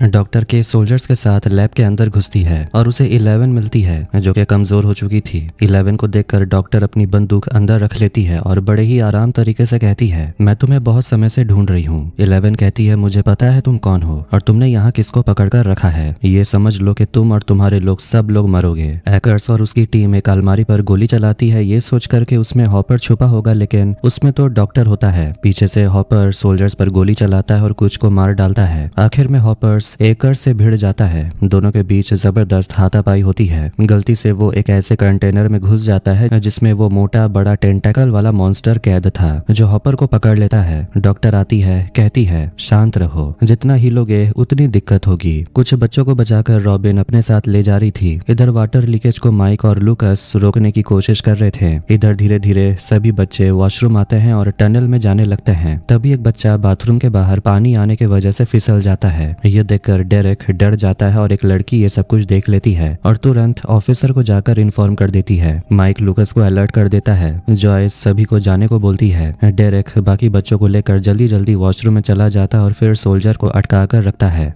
इधर डॉक्टर हॉपर से पूछती है जिस लड़की को तुमने इतने सालों से छुपा कर रखा, आखिर उसे उस जगह तुम क्यों ले आए जहां उसे आना ही नहीं चाहिए था? ऐसा क्या है उसमें जो तुम हमसे छुपा रहे हो? हॉपर कुछ नहीं बताता। डॉक्टर टेम्परेचर बढ़ा देती है जिससे कि मॉन्स्टर कमजोर हो जाता है, फिर टेम्परेचर कम कर देती है जिससे मॉन्स्टर उसे जोर से जग कर लेता है। डॉक्टर कहती है मैं तुम्हें बचा सकती हूँ, बस अपना मुंह खोलना होगा। 11 अपनी पावर इस्तेमाल नहीं कर पा रही, लेकिन किसी तरह वो डॉक्टर को स्टैब कर देती है। हॉपर किसी तरह कूद कर खुद को बचा लेता है और फिर डॉक्टर को बंदूक की नोक पर पकड़ लेता है और उसे बेहोश कर देता है। इधर वॉशरूम में माइक, विल, डेरेक सोल्जर्स को अटका कर रखते हैं, लेकिन ज्यादा देर टिक नहीं पाते और वो लोग टनल में जाने वाला गड्ढा देख लेते हैं। हॉपर 11 को लेकर निकलने वाला था और वो 11 को कंपास देता है, कहता है तुम ये लेकर डस्टिन तक पहुंच जाओगी। लेकिन तभी 11 गलती से हॉपर के जैकेट को खोल देती है जिसके अंदर बॉम्ब लगा हुआ था। अब हॉपर कहने लगता है ये आखिरी ऑप्शन है, मैं तुम्हें कुछ नहीं होने दूंगा, मेरे लिए तुमसे बढ़कर और कोई नहीं, तुम नहीं जानती मुझे तुम पर कितना नाज है। फिर हॉपर 11 को छोड़कर अंदर चला जाता है। इधर टनल के बाहर निकलने के बाद सभी बच्चों को मर रहे ट्रक में चढ़ा देता है जहां सभी लोग फोम वाले बिस्तर पर बैठ जाते हैं। तभी एरिका सभी को इन्फॉर्म करती है माइक, विल और जॉयस पकड़े गए हैं। एक सोल्जर सलीवन को बताता है कि 5 बच्चे गायब हैं। जॉयस कर्नल को समझाती है कि ये बच्चे सब खतरे में हैं। सलीवन कहता है हम सब बच्चे को यहाँ प्रोटेक्ट कर रहे हैं। डेरेक उन्हें कहता है मैंने खतरे को देखा है और आप उनके सामने टिक नहीं पाओगे। तभी विल अपने विजन में डेमोगोर्गन को आते हुए देखता है। तभी वहां पर लाइटें टिमटिमाने लगती हैं।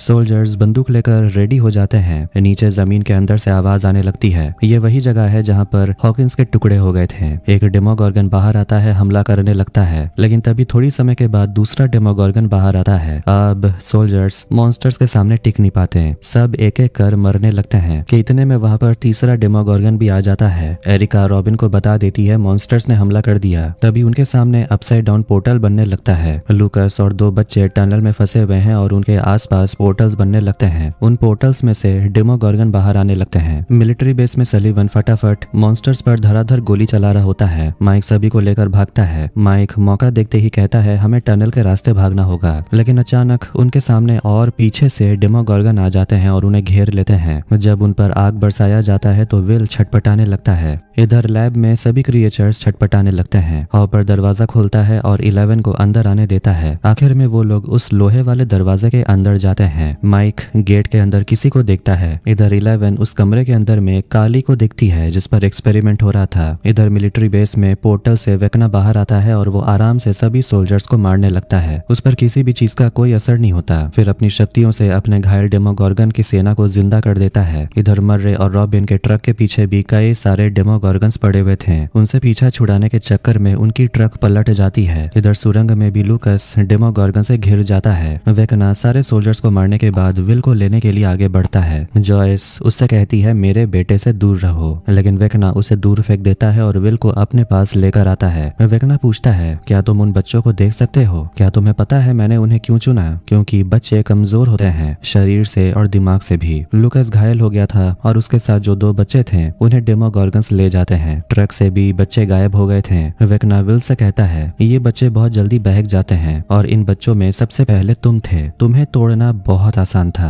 तुमने ही मेरी ताकत का एहसास दिलाया कि मैं क्या हासिल कर सकता हूँ। वेकना विल को छोड़कर वापस अपनी दुनिया में चला जाता है, जिसके बाद डेमोगोर्गन फिर लौटते हैं रॉबिन, लूकस और माइक को मारने के लिए। विल को तभी रॉबिन की कही गई बात याद आती है कि मैं हर जगह जवाब ढूंढने की कोशिश कर रही थी, लेकिन वो जवाब तो मेरे अंदर ही था। फिर पुरानी वीडियो देखते हैं कि कैसे विल और माइक और बाकी सभी लोग दोस्त बने, कैसे उसने अपने भाई जोनाथन के साथ मिलकर कैसल बायर्स बनाया। माइक जैसे ही अपनी आंखें खोलता है देखता है कि डेमोगोर्गन फ्रीज हो गया था और उन्हें फ्रीज करने वाला विल था, जिसकी आंखें सफेद हो चुकी थी। विल उन तीनों डेमोगोर्गन को वैसे ही मारता है जैसे वेकना अपने शिकारों को मारता है। सबके हाथ पैर तोड़ने के बाद विल अपनी नाक से खून पोंछता है और ये देखकर जॉयस हैरान थी। और इसी जबरदस्त एंडिंग के साथ सीजन 5 वॉल्यूम 1 यहीं पर एंड होता है। उसके बाद हम देखते हैं कि विल सारे डेमोगोर्गन्स को मारकर वेकना के बारे में सोच रहा होता है। उसके दिमाग में वही बातें चल रही होती है जो वेकना ने कही थी कि वो अपने मकसद को पूरा करने के लिए बच्चों को इसलिए चुन रहा है क्योंकि बच्चे दिमाग से बहुत कमजोर होते हैं और उन्हें काबू में करना आसान होता है। उन्हें अपनी उंगलियों पर नचाया जा सकता है। और यहीं हम देखते हैं कि डेमोगोर्गन बच्चों को वेकना के पास ले जा चुका है। खैर, जॉयस विल को होश में लाती है और उसे पूछती है कि आखिर तुमने ये सब कैसे किया। तभी माइक खुशी से चिल्लाता हुआ आता है और कहता है मुझे पहले से ही पता था कि तुम एक रियल लाइफ सॉर्सरर हो। माइक उसे गले लगाता है और विल की बहुत तारीफ करता है। थोड़ी देर के लिए सही विल के चेहरे पर मुस्कान आ जाती है, लेकिन फिर वो किडनैप बच्चों को लेकर घबरा जाता है। उसे चिंता होती है कि पता नहीं वेकना उनके साथ क्या करेगा।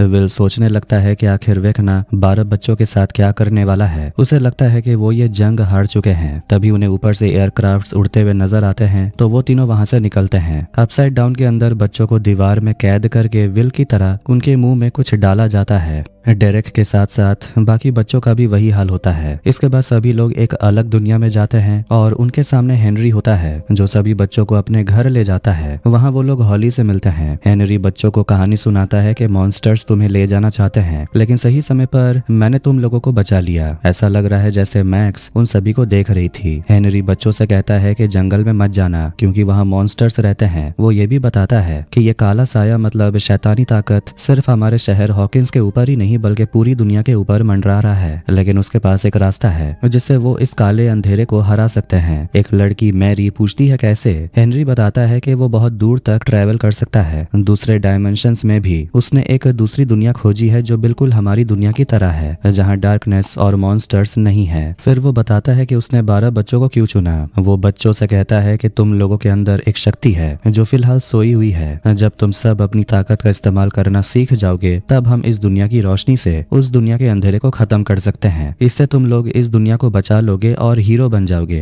डेबी ये सुनकर काफी खुश होती है। हॉली पूछती है क्या आप फिर से दूसरे बच्चों को यहाँ लाने वाले हैं? हेनरी कहता है अब मैं तुम में से किसी को भी छोड़कर नहीं जाऊंगा, तुम सब बस यहाँ पर खाओ पियो और मजे करो। ये सुनकर हॉली थोड़ी घबरा जाती है। इसके बाद हम अपसाइड डाउन वाले लैब को देखते हैं कि डॉक्टर के और एकर्स काली वाले कमरे में आते हैं हॉपर और 11 को ढूंढते हुए, लेकिन वहाँ पर वो दोनों नहीं होते। एकर्स गुस्से में सबको ऑर्डर देता है कि पूरे लैब को अच्छे से छान मारो। डॉक्टर के काली के पास आती है और देखती है कि काली अपनी उंगली हिला रही थी। जैसे ही डॉक्टर उसे छूती है पता चलता है ये बस एक इल्यूजन था। असल में काली 11 और हॉपर के साथ होती है और वही अपना इल्यूजन डॉक्टर को दिखा रही थी, जिससे डॉक्टर धोखा खा गई। माइक, विल और जॉयस सुरंग के अंदर लूकस को ढूंढते हैं जो थोड़ा घायल हो गया था। माइक लूकस को बता देता है कि विल के अंदर भी पावर्स जाग गई है और उसी ने असल में डेमोगॉर्गन्स को हराया। लूकस एक्साइटेड होकर कहता है इससे हम और ज्यादा पावरफुल हो जाएंगे, मतलब हमारे पास एक और 11 है। विल कहता है मैं 11 जैसा नहीं हूँ, मैं बस वेकना के पावर्स को खींच सकता हूँ और उसके लिए मुझे हाइव माइंड के नजदीक होना बहुत जरूरी है। अब हमें ये सोचना होगा कि बच्चों को कैसे बचाएं। माइक और लूकस सुरंग से बाहर निकल जाते हैं। जॉयस विल से अकेले में कहती है कि आज जो तुमने किया उसे अपनी हार मत समझना, वेकना की ही शक्ति से तुम्हें उसी को हराना होगा। जॉयस उसे हिम्मत देती और कहती है कि वेकना ने सबसे पहले तुम्हें चुना क्योंकि उसने तुम्हें कमजोर समझा। हम सब ने यही समझा, लेकिन अब मैं दोबारा ये गलती कभी नहीं करूंगी और मैं पूरे दावे के साथ कह सकती हूँ कि वेकना ये गलती फिर करेगा और तुम्हें बस उसे दोबारा मौका नहीं देना है। विल की आंखों में आंसू आ जाते हैं ये सोच कर के अब आखिरकार उसकी माँ उसे कमजोर बच्चा नहीं समझती। अपसाइड डाउन में 11 हॉपर और काली के साथ उस बड़े दीवार के पास पहुंच जाती है। वहाँ फिर से 11 और हॉपर के बीच झगड़ा होने लगता है। 11 हॉपर से जैकेट में लगे बॉम्ब के बारे में पूछने लगती है। 11 कहती है मैंने आपकी आंखों में देखा था, आप मरने के लिए तैयार थे। काली और बाकी लोग चर्च में आते हैं, लेकिन वहाँ स्टीव, नैन्सी, डस्टिन और जोनाथन नहीं होते। असल में वो चारों लैब तक पहुंच चुके थे। डस्टिन के हिसाब से वेकना का उस बड़ी दीवार का जनरेटर इसी लैब में होगा। उन्हें पहले दीवार को नष्ट करना होगा, उसके बाद ही वो हॉली को बचा पाएंगे। अंदर जाने के लिए चारों दो दो की टीम में बटे जाते हैं। स्टीव नैन्सी के साथ जाना चाहता है, लेकिन जोनाथन उसे डांटने लगता है कि तुम साफ साफ क्यों नहीं कह देते कि तुम्हें नैन्सी के साथ वक्त बिताना है। ये सुनकर नैन्सी गुस्से में जोनाथन के साथ चली जाती है। इधर हेनरी के घर पर सारे बच्चे मजे कर रहे होते हैं। हॉली अपनी फ्रेंड से कहती है शायद मैंने कुछ ज्यादा केक खा लिया है, मैं दवाई खाने जा रही हूँ। और फिर मौका देखकर वो मैक्स से मिलने चली जाती है। मैक्स उसे डांटती है मैंने कहा था ना हेनरी के जाने का इंतजार करना, लेकिन हॉली कहती है मुझे बहुत डर लग रहा है। हेनरी बहुत डरावनी बातें कर रहा था, उसने बताया कि वो हम सबकी मदद से दूसरी दुनिया को इस दुनिया में लाने वाला है। हॉली को यकीन है कि हेनरी इस दुनिया को बचाना नहीं बल्कि खत्म करना चाहता है और जो भी होने वाला है वो कल ही होगा, इसलिए उन्हें यहाँ से अभी निकलना होगा। मैक्स कहती है हम अभी यहाँ से नहीं निकल सकते हैं क्योंकि अगर तुम गायब हो गई तो हेनरी को पता चल जाएगा और वो फिर हमें ढूंढ लेगा। तभी अचानक पीछे से आवाज आती है। डेरेक वहीं छुपा हुआ था और उसने दोनों की बातें सुन ली। डेरेक उन्हें वेकना के बारे में बताता है। मैक्स पूछती है तुम्हें यह नाम कैसे पता चला? डेरेक बताता है माइक से, जो मेरा दोस्त है। सिर्फ वही नहीं बल्कि लूकास, विल और बाकी सब भी। हॉली डेरेक से कहती है अगर तुम हमारी मदद करना चाहते हो तो तुम्हें हेनरी का ध्यान भटकाना पड़ेगा।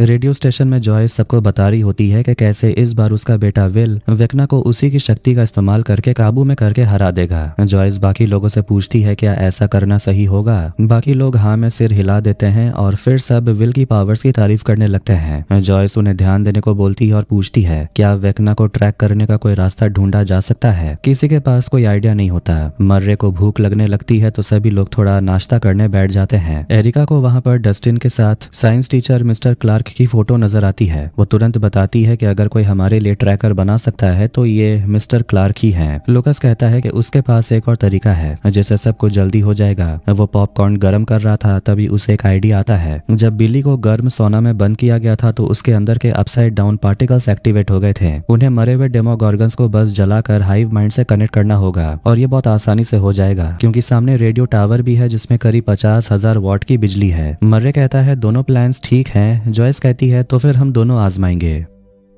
अपसाइड डाउन में लैब के अंदर स्टीव और डस्टिन आखिरकार रेनबो रूम में पहुंच जाते हैं। दोनों के बीच अभी भी तू तू मैं चलती रहती है, इसलिए डस्टिन अकेले ही मैजिक शील्ड जनरेटर ढूंढने चला जाता है। दूसरी तरफ जोनाथन नैन्सी से पूछता है क्या उसने कुछ गलत किया है क्योंकि नैन्सी उसे ठीक से बात भी नहीं कर रही। नैन्सी कहती है अगर तुम बार बार यही पूछोगे तो मुझे तो गुस्सा आएगा ही ना। जोनाथन को लगता है कि नैन्सी ऊपर आने से पहले स्टीव के साथ जाने के बारे में सोच रही थी। नैन्सी कहती है नहीं क्योंकि उसने खुद ही स्टीव के साथ जाने से मना कर दिया था, लेकिन फिर भी जोनाथन जोनाथन का शक खत्म नहीं होता। नैन्सी उसे समझाती है कि फिलहाल वो ये सब बातें नहीं कर सकते क्योंकि उसे अपनी बहन को ढूंढना है। जोनाथन कहता है कि इसी वजह से वो उससे सच जानना चाहता है क्योंकि आगे उनके साथ क्या होगा कोई नहीं जानता। नैन्सी कहती है कि आता है तो दीवारों पर एक अजीब सा लिक्विड लगा हुआ मिलता है। ये देखकर नैन्सी भी आ जाती है। हॉपर उनसे कांटेक्ट करने की कोशिश करता है। 11 काली से कहती है कि हेनरी को ढूंढने में मेरी मदद करो, हम दोनों मिलकर उसे मार देंगे, उसके बाद हम आराम से जी सकते हैं। काली कहती है कि ये बस तुम्हारा सपना है। वो आगे बताती है कि उसे भी ऐसा ही लगता था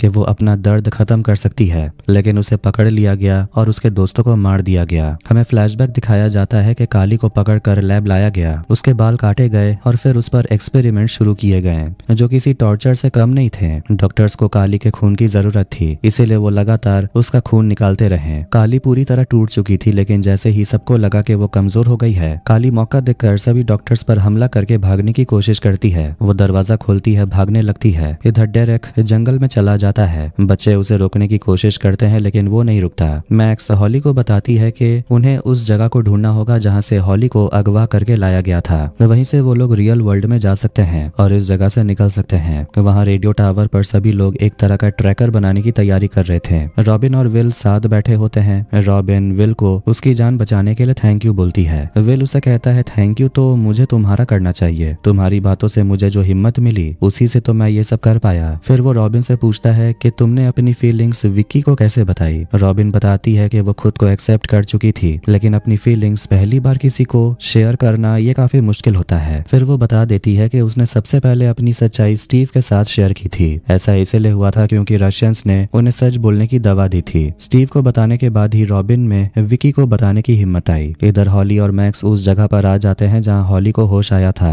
वहां उन्हें एक दरवाजा मिलता है। दरवाजा खोलते ही अंदर से मॉन्स्टर्स के चिल्लाने की आवाजें आती हैं। इसका मतलब ये सिर्फ एक मेमोरी है। हॉली सोचती है कि ये कैसे हो सकता है क्योंकि उस समय तो हेनरी से मैं मिली भी नहीं थी। बाहर हेनरी को देखती और कहती है वो तुम्हें बहुत पहले से ही फॉलो कर रहा था। हॉली बताती है कि वो पहली बार हेनरी से स्कूल की लाइब्रेरी में मिली थी। इसके बाद उन्हें लाइब्रेरी में जाने का रास्ता मिल जाता है और वहीं हेनरी पहली बार हॉली से मिला था। डस्टिन जनरेटर ना मिलने के बाद वापस स्टीव के पास आता है। स्टीव फिर से उसका मजाक उड़ाने लगता है कि वो खाली हाथ वापस आ गया। वो उसे याद दिलाता है कि जब जब उन्हें डस्टिन की जरूरत थी वो उनके साथ नहीं था। डस्टिन कहता है कि स्टीव भी तो सिर्फ नैन्सी को इम्प्रेस करने में लगा रहता है। स्टीव गुस्से में कहता है कि नैन्सी सिर्फ उसकी दोस्त है। डस्टिन एडी को याद करके कहता है कि उसका भी एक दोस्त हुआ करता था, वो जो बोलता था वही करता था और दुनिया क्या कहती है उसे उससे कोई फर्क पड़ता ही नहीं था। उसका दिल जितना बड़ा था उसका दिमाग उतना ही तेज था। स्टीव कहता है कि उसे पता है डस्टिन जो भी कर रहा है एडी के वजह से कर रहा है, लेकिन अगर एडी का दिमाग इतना ही तेज होता तो आज वो यहाँ होता।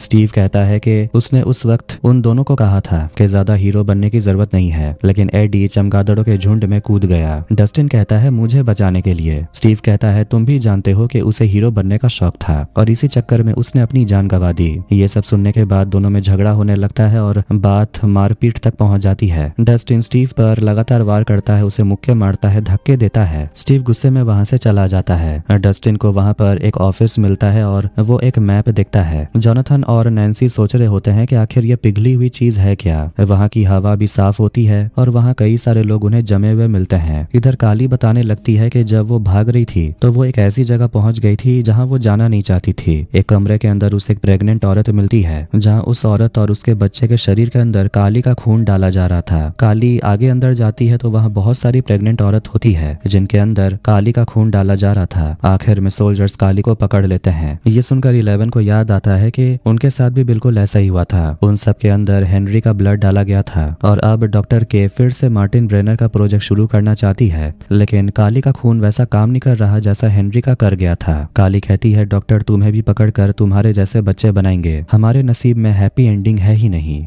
इधर डेरेक जंगल में भटक चुका था, तभी हेनरी उसे पकड़ लेता है। हेनरी को गुफा में जाने का नक्शा मिलता है और वो डेरेक से पूछता है ये तुम्हें कहाँ से मिला। डेरेक बोलता है तेरी माँ ने दिया। हेनरी गुस्सा हो जाता है और उसे धमकाता है कि अगर उसने सच नहीं बताया तो वो उसके पूरे परिवार को मार डालेगा। मैक्स और हॉली उस मेमोरी में जाते हैं जहाँ हेनरी हॉली से मिलने स्कूल आया था। हॉली याद करती है कि झूले में जो सर्कल था वो येलो कलर का था। वो उसे तोड़ देती है और फिर उसे किसी और मेमोरी में जाने का रास्ता मिलता है। ये वही मेमोरी होता है जहाँ जहाँ डेमोगोर्गन उनके घर में घुस आया था। मैक्स हॉली को हिम्मत रखने को बोलती है और कहती है कि ये सिर्फ एक मेमोरी है, हिम्मत रखो, इसी तरह हमें बाहर निकलने का रास्ता मिलेगा। दोनों उस मेमोरी में चले जाते हैं। रेडियो स्टेशन पर सभी लोग डेमोगोर्गन के शरीर के अंदर इलेक्ट्रिक झटके देने की तैयारी करते हैं ताकि उसके अंदर से पार्टिकल्स एक्टिव हो जाएं और विल वेकना से कनेक्ट कर पाए। रॉबिन पावर ऑन करती है, डेमोगोर्गन जागने लगता है और विल उसे कनेक्ट हो जाता है। उसकी मदद से विल डेरेक की आंखों से सब कुछ देखने लगता है और उसे गायब हुए बच्चे भी दिखाई देने लगते हैं, लेकिन वहाँ हॉली नहीं होती। विल को समझ आ जाता है कि हेनरी हॉली को ढूंढ रहा है और मैक्स हॉली के साथ है। इधर मेमोरी के अंदर कैरन को घायल करने के बाद डेमोगोर्गन हॉली को अपने साथ ले जाता है। मैक्स और हॉली उसके पीछे पीछे जाते हैं और उन्हें बाहर निकलने का रास्ता दिखता है, लेकिन दरवाजा अपने आप बंद हो जाता है। हेनरी दोनों के सामने वेकना बनकर आता है और मैक्स को पकड़ लेता है, तो वो मैक्स का गला दबाने लगता है। हॉस्पिटल में मैक्स की सांसें बंद होने लगती है, लेकिन तभी विल वेकना को अपने काबू में करने लगता है। वो वेकना को गिरा देता है जिससे मैक्स बच जाती है। विल वेकना के जरिए मैक्स से कहता है कि अगर तुम मुझे सुन पा रही हो तो तुरंत यहाँ से भाग जाओ। मैक्स हॉली को लेकर वहाँ से भागती है। हेनरी खुद को संभाल कर विल को अपने दिमाग से निकाल देता है और विल पीछे गिरकर बेहोश हो जाता है। जोनाथन और नैन्सी एक जगह पहुंचते हैं जहाँ सब कुछ पिघला हुआ होता है। वहाँ उन्हें एक अजीब सी रोशनी दिखाई देती है। डस्टिन ऑफिस में सारी रिसर्च पढ़ने लगता है। जोनाथन उस रोशनी पर एक चीज फेंकता है जिससे नीली रोशनी चमकती है। उन्हें लगता है कि उन्हें शील्ड जनरेटर मिल गया। डस्टिन घबरा कर कॉन्टैक्ट करता है और कहता है उस चीज को मत छूना, लेकिन जोनाथन को कुछ साफ सुनाई नहीं देता। इस वजह से नैन्सी अपनी बंदूक लेकर तैयार हो जाती है। डस्टिन भागते हुए उनकी तरफ आता है और चिल्लाकर कहता है कि वो चीज शील्ड जनरेटर नहीं है, अगर तुमने उस पर गोली चलाई तो हम सब मर जाएंगे।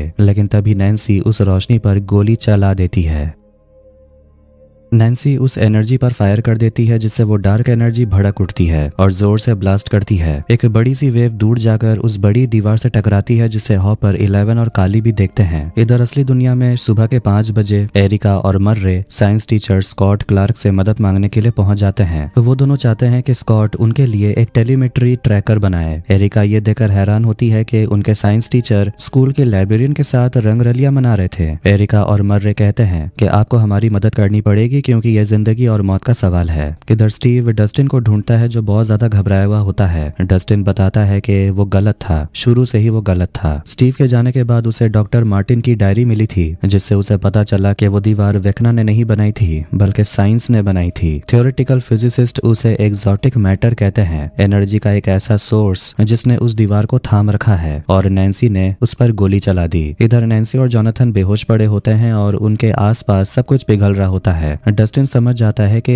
इसका मतलब दीवार के पीछे ना कोई बच्चा है ना वेकना। स्टीव पूछता है तो फिर दीवार के पीछे क्या है? डस्टिन कहता है मौत। इधर दीवार में अटकी हुई स्टीव की गाड़ी अचानक दीवार के अंदर घुस जाती है जिससे एक होल बन जाता है और सब कुछ दीवार की तरफ खींचने लगता है। इसी वजह से हॉपर, 11 और काली को जान बचाने के लिए छिपना पड़ता है। तभी उनके सामने अचानक एक गेट खुलता हुआ नजर आता है जिससे वो असली दुनिया में जा सकते हैं। 11 अपने पावर से सामने आने वाले हर चीज को रोकती है और तीनों गेट की तरफ बढ़ते हैं। डस्टिन कहने लगता है कि अपसाइड डाउन के बारे में जितना भी हम जानते थे वो सब गलत था। ये कोई अपसाइड डाउन कोई अलग दुनिया नहीं है बल्कि एक वर्म होल है। टाइम और स्पेस के बीच एक ब्रिज, यानी हमारी दुनिया और दूसरी दुनिया के बीच का रास्ता। अगर ये ब्रिज टूट गया तो सब खत्म हो जाएगा। जैसे ही वो स्टीव की गाड़ी दीवार के अंदर घुसती है, दीवार के उस पार का नजारा दिखता है जहाँ अंधेरे के अलावा कुछ भी नहीं था। इधर मैक्स और हॉली जान बचाकर गुफा के अंदर छिप जाते हैं। हेनरी वहां तक आता है लेकिन गुफा के बाहर से ही हॉली को बुलाने लगता है। वो कहता है बाहर आ जाओ वरना मैं तुम्हारे दोस्तों को नुकसान पहुंचाऊंगा। मैक्स तुम्हारी दोस्त नहीं है, वो तुम्हारे दिमाग के साथ खेल रही है। हॉली कहती है कि उसने हेनरी का असली चेहरा देख लिया है, वो एक मॉन्स्टर है। हेनरी कहता है कि अगर तुम मेरे साथ नहीं चली तो मैं मैक्स को नुकसान पहुंचाऊंगा, उसे मार डालूंगा। मैक्स उसे भड़काते हुए कहती है कि तो फिर अंदर आओ और मुझे मार डालो। हेनरी वहां से चला जाता है ये कहकर कि मुझे उकसाओ मत, हालात बदल भी सकते हैं। इधर असली दुनिया में आज नवंबर 6 तारीख होता है। विल अभी भी होश में नहीं आता। विल को कुछ भी समझ नहीं आ रहा कि कल रात विल ने खुद को हाइव माइंड से डिस्कनेक्ट क्यों नहीं किया और आखिर हॉली मैक्स के साथ कैसे हो सकती है। रॉबिन कहती है कि डॉक्टर्स को कभी समझ ही नहीं आया कि मैक्स इतने दिनों से कोमा में क्यों है। रॉबिन बताती है कि मैक्स, हॉली और विल, इन तीनों में फिलहाल एक ही चीज कॉमन है कि ये तीनों बेहोश हैं। डॉक्टर को मैक्स की हालत समझ नहीं आई क्योंकि मैक्स असल में कोमा में है ही नहीं, वो तो दूसरी दुनिया में है। और जरूर मैक्स और हॉली उस जगह से निकलने की कोशिश कर रही होंगी और उन्हें भी ये पता होगा कि वेकना असल में चाहता क्या है। माइक माइक विल के पास रुकता है जबकि लूकास और रॉबिन मैक्स के पास जाते हैं। विल उल्टी दुनिया में जागता है और उसके सामने हेनरी आ जाता है। विल उसे ताना मारता है कि मैक्स और हॉली भाग गए। वेकना बोलता है ज्यादा होशियार बनने की कोशिश मत करो, याद है तुम ही मेरे पहले प्यादे थे, तुमने ही सब कुछ बनाया था। विल पूछता है कैसे? वेकना बताता है तुम्हें क्या लगता है वो सुरंगें किसने बनाई थी? वो तुमने ही बनाई थी। वेकना बताता है कि वो अब और भी ज्यादा ताकतवर हो गया है और वो अब अपने प्यादों के जरिए एक नई दुनिया बनाएगा। आखिरी बार वो विल से कहता है फिर से मेरे लिए जासूसी करोगे। इधर मैक्स को लगता है कि उन्हें बचाने के लिए 11 जरूर आएगी क्योंकि 11 में ही इतनी ताकत है जो वेकना से लड़ सकती है। वो ऐसा इसलिए सोच रही होती है क्योंकि उसे अभी भी विल के बारे में नहीं पता। हॉली पूछती है वैसे हेनरी अंदर क्यों नहीं आ सकता? मैक्स कहती है उसे भी नहीं पता। वो आगे बताती है ये जगह हेनरी की मेमोरी है, तो हो सकता है कि उसकी मेमोरी में ये एक ऐसी जगह हो जिसे वो दोबारा देखना नहीं चाहता। शायद ये मेमोरी बहुत भयानक हो, लेकिन मैक्स इस बात को लेकर श्योर नहीं होती। हॉली कहने लगती है हो सकता है यहाँ से निकलने का कोई रास्ता हो। वो इधर उधर ढूंढने लगती है और फिर बाहर की तरफ जाने लगती है। मैक्स मना करती है और कहती है बाहर सिर्फ रेत ही रेत है। वो हॉली को बाहर जाने नहीं देती, लेकिन हॉली कहती है कि हेनरी ने कहा था कि वो तुम तक दूसरे तरीके से पहुंच जाएगा। उसे लगता है हेनरी मजाक नहीं कर रहा। ये कहकर हॉली बाहर चली जाती है और मैक्स को भी उसके पीछे पीछे जाना पड़ता है।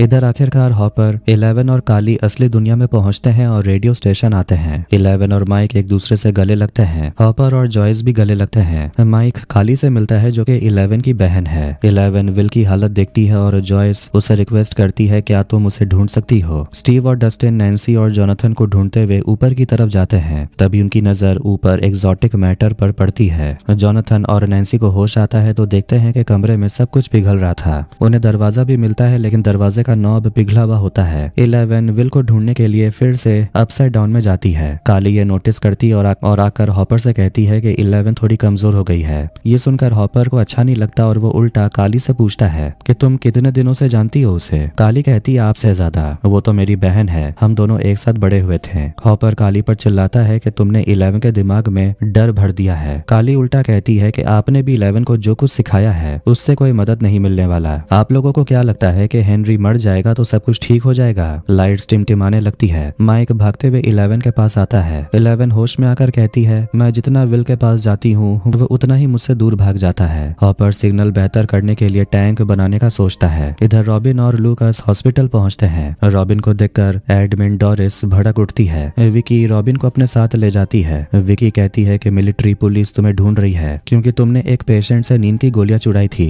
अब सच बताओ तुम यहाँ क्या कर रही हो? इधर लूकास मैक्स के लिए उसका फेवरेट गाना बजाना शुरू करता है। हॉली काफी दूर जाने के बाद वापस जाने का सोचती है क्योंकि उसे दूरबीन से कुछ दिखता है। इधर नैन्सी और जोनाथन वाले कमरे में हर तरफ लिक्विड भरने लगता है और आखिर में उनके पास चिल्लाने के अलावा कोई और रास्ता नहीं बचता। हॉपर और माइक टैंक बनाने के लिए नमक भर रहे होते हैं। हॉपर जॉयस को उदास देखकर कहता है कि 11 सब कुछ ठीक कर देगी। जॉयस खुद को दोष देने लगती है। वो कहती है कि वो जब भी कुछ करने की कोशिश करती है हमेशा गलत हो जाता है। वो हमेशा अपने बेटे को प्रोटेक्ट करती थी लेकिन अब वो उससे लड़ने की हिम्मत दे रही है तब भी सब कुछ गलत ही हो रहा है। माइक 11 से कहता है कि काली ने कहा था कि हेनरी को मारने से सब कुछ खत्म नहीं होगा। 11 उससे कुछ छुपा रही होती और कहती है ऐसा कुछ भी नहीं होने वाला। माइक सब कुछ जानना चाहता है तो मजबूरी में 11 बता देती है कि अपसाइड डाउन में भी एक लैब बनाया गया है जहां मेरे जैसे बच्चों की मदद से और भी कई बच्चों को बनाया जाएगा। माइक उसे कहता है ये सब खत्म होने के बाद हम लोग यहाँ से कहीं दूर चले जाएंगे जहाँ कम से कम 1-2 वाटरफॉल तो हो। 11 उसे कहती है ये कोई कहानी नहीं है जहाँ सब कुछ तुम्हारी मर्जी से हो। माइक कहता है मेरी नहीं, हम सब मिलकर इसे सच करेंगे।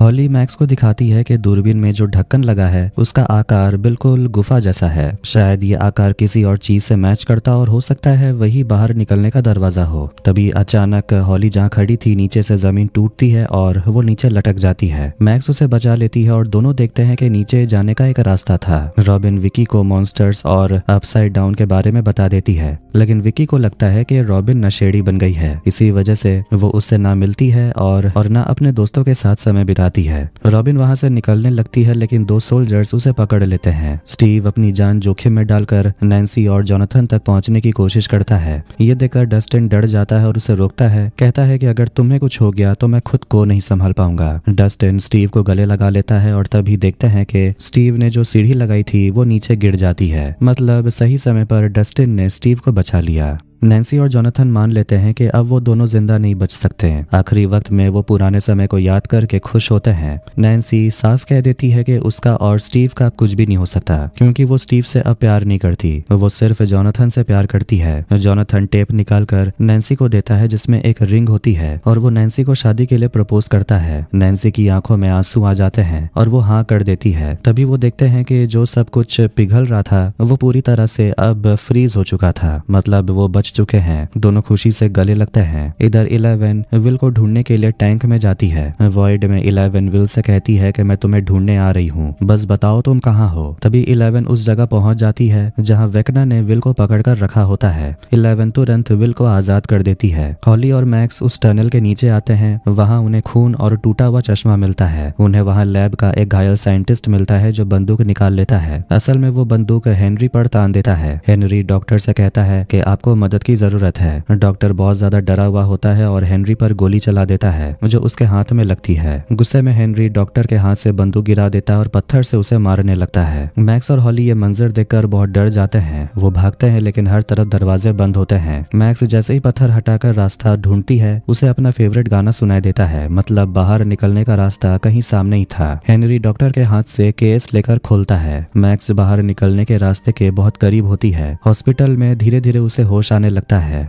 उधर वेकना विल के जरिए मैक्स को ढूंढ लेता है। डर के मारे विल को होश आ जाता है और 11 उसे संभालती है। विल बोलता है कि मैंने उसे बहुत कोशिश की रोकने की, लेकिन वेकना ने मैक्स को देख लिया है और वो उसके पीछे जाएगा। दोनों असली दुनिया में वापस आते हैं और 11 सबको बताती है कि वो शैतान मैक्स को मारने हॉस्पिटल जाएगा, हमें तुरंत वहां पहुंचना होगा। इधर रॉबिन को पकड़ कर ले जाया जा रहा होता है क्योंकि सबको लगता है वो नशेड़ी है। तभी लाइट्स टिमटिमाने लगती है और कैरन घबरा जाती है। रॉबिन सोल्जर से कहती है हमें तुरंत यहाँ से निकलना होगा। इतने में डेमोगोर्गन्स वहां आ जाते हैं जो सीधा दोनों सोल्जर्स पर हमला कर देते हैं। रॉबिन विकी को लेकर निकलती है। रास्ते में और भी डेमोगोर्गन्स होते हैं लेकिन वो उन दोनों पर हमला नहीं करते। रॉबिन तुरंत लूकस को कॉल करती है लेकिन गाना बजने की वजह से उसे घंटी सुनाई नहीं देती। विकी तुरंत कॉल को हॉस्पिटल के स्पीकर्स पर डाल देती है और रॉबिन लूकस को सावधान कर देती है कि डेमोगोर्गन मैक्स की तरफ आ रहा है, इसीलिए तुरंत मैक्स को लेकर वहां से निकलो। कैरन भी ये वार्निंग सुन लेती है। इधर लूकस तुरंत मैक्स को लेकर निकलता है। डेमोगोर्गन के आने से पहले ही लिफ्ट का दरवाजा बंद हो जाता है। दूसरी तरफ हॉली छोटे से छेद से बाहर निकल आती है लेकिन मैक्स को बाहर आने में दिक्कत हो रही थी। हॉस्पिटल में लूकस मैक्स को लेकर रॉबिन और विकी तक पहुंच जाता है। हर तरफ मॉन्स्टर्स होते हैं इसलिए उन्हें लॉन्ड्री वाले रास्ते से भागना पड़ता है और वो वहीं छुप जाते हैं। अब ये सब कुछ देखकर विकी रॉबिन से कहती है इसका मतलब तुम नशेड़ी नहीं हो। रॉबिन उसे वादा करती है कि अगर ये सब खत्म हो गया और हम बच गए तो हम दोनों एंजो जरूर जाएंगे। इतने में दरवाजा तोड़कर 3 डेमो डॉग्स अंदर घुस आते हैं, इसलिए रॉबिन लूकस से कहती है कि गाना को बंद करना होगा। मैक्स को बाहर निकलने का दरवाजा मिल जाता है। दूसरी तरफ जैसे ही डेमो डॉग्स पास आने लगते हैं तभी एक वॉशिंग मशीन उन तीनों को डिस्ट्रैक्ट कर देती है। असल में उसके अंदर एक गैस सिलेंडर होता है जो ब्लास्ट होता है और तीनों डेमो डॉग्स मर जाते हैं। ये प्लान असल में कैरन का था। मैक्स को बाहर निकलने का रास्ता मिल जाता है और वो सामने पोर्टल देख पाती है, लेकिन हॉली से कहती है कि तुम यहाँ से नहीं आ सकती क्योंकि वहाँ सिर्फ मेरी बॉडी है, इसलिए तुम्हें अपना रास्ता खुद ढूंढना पड़ेगा, कोई ऐसी चीज जो तुम्हें जोड़ सके।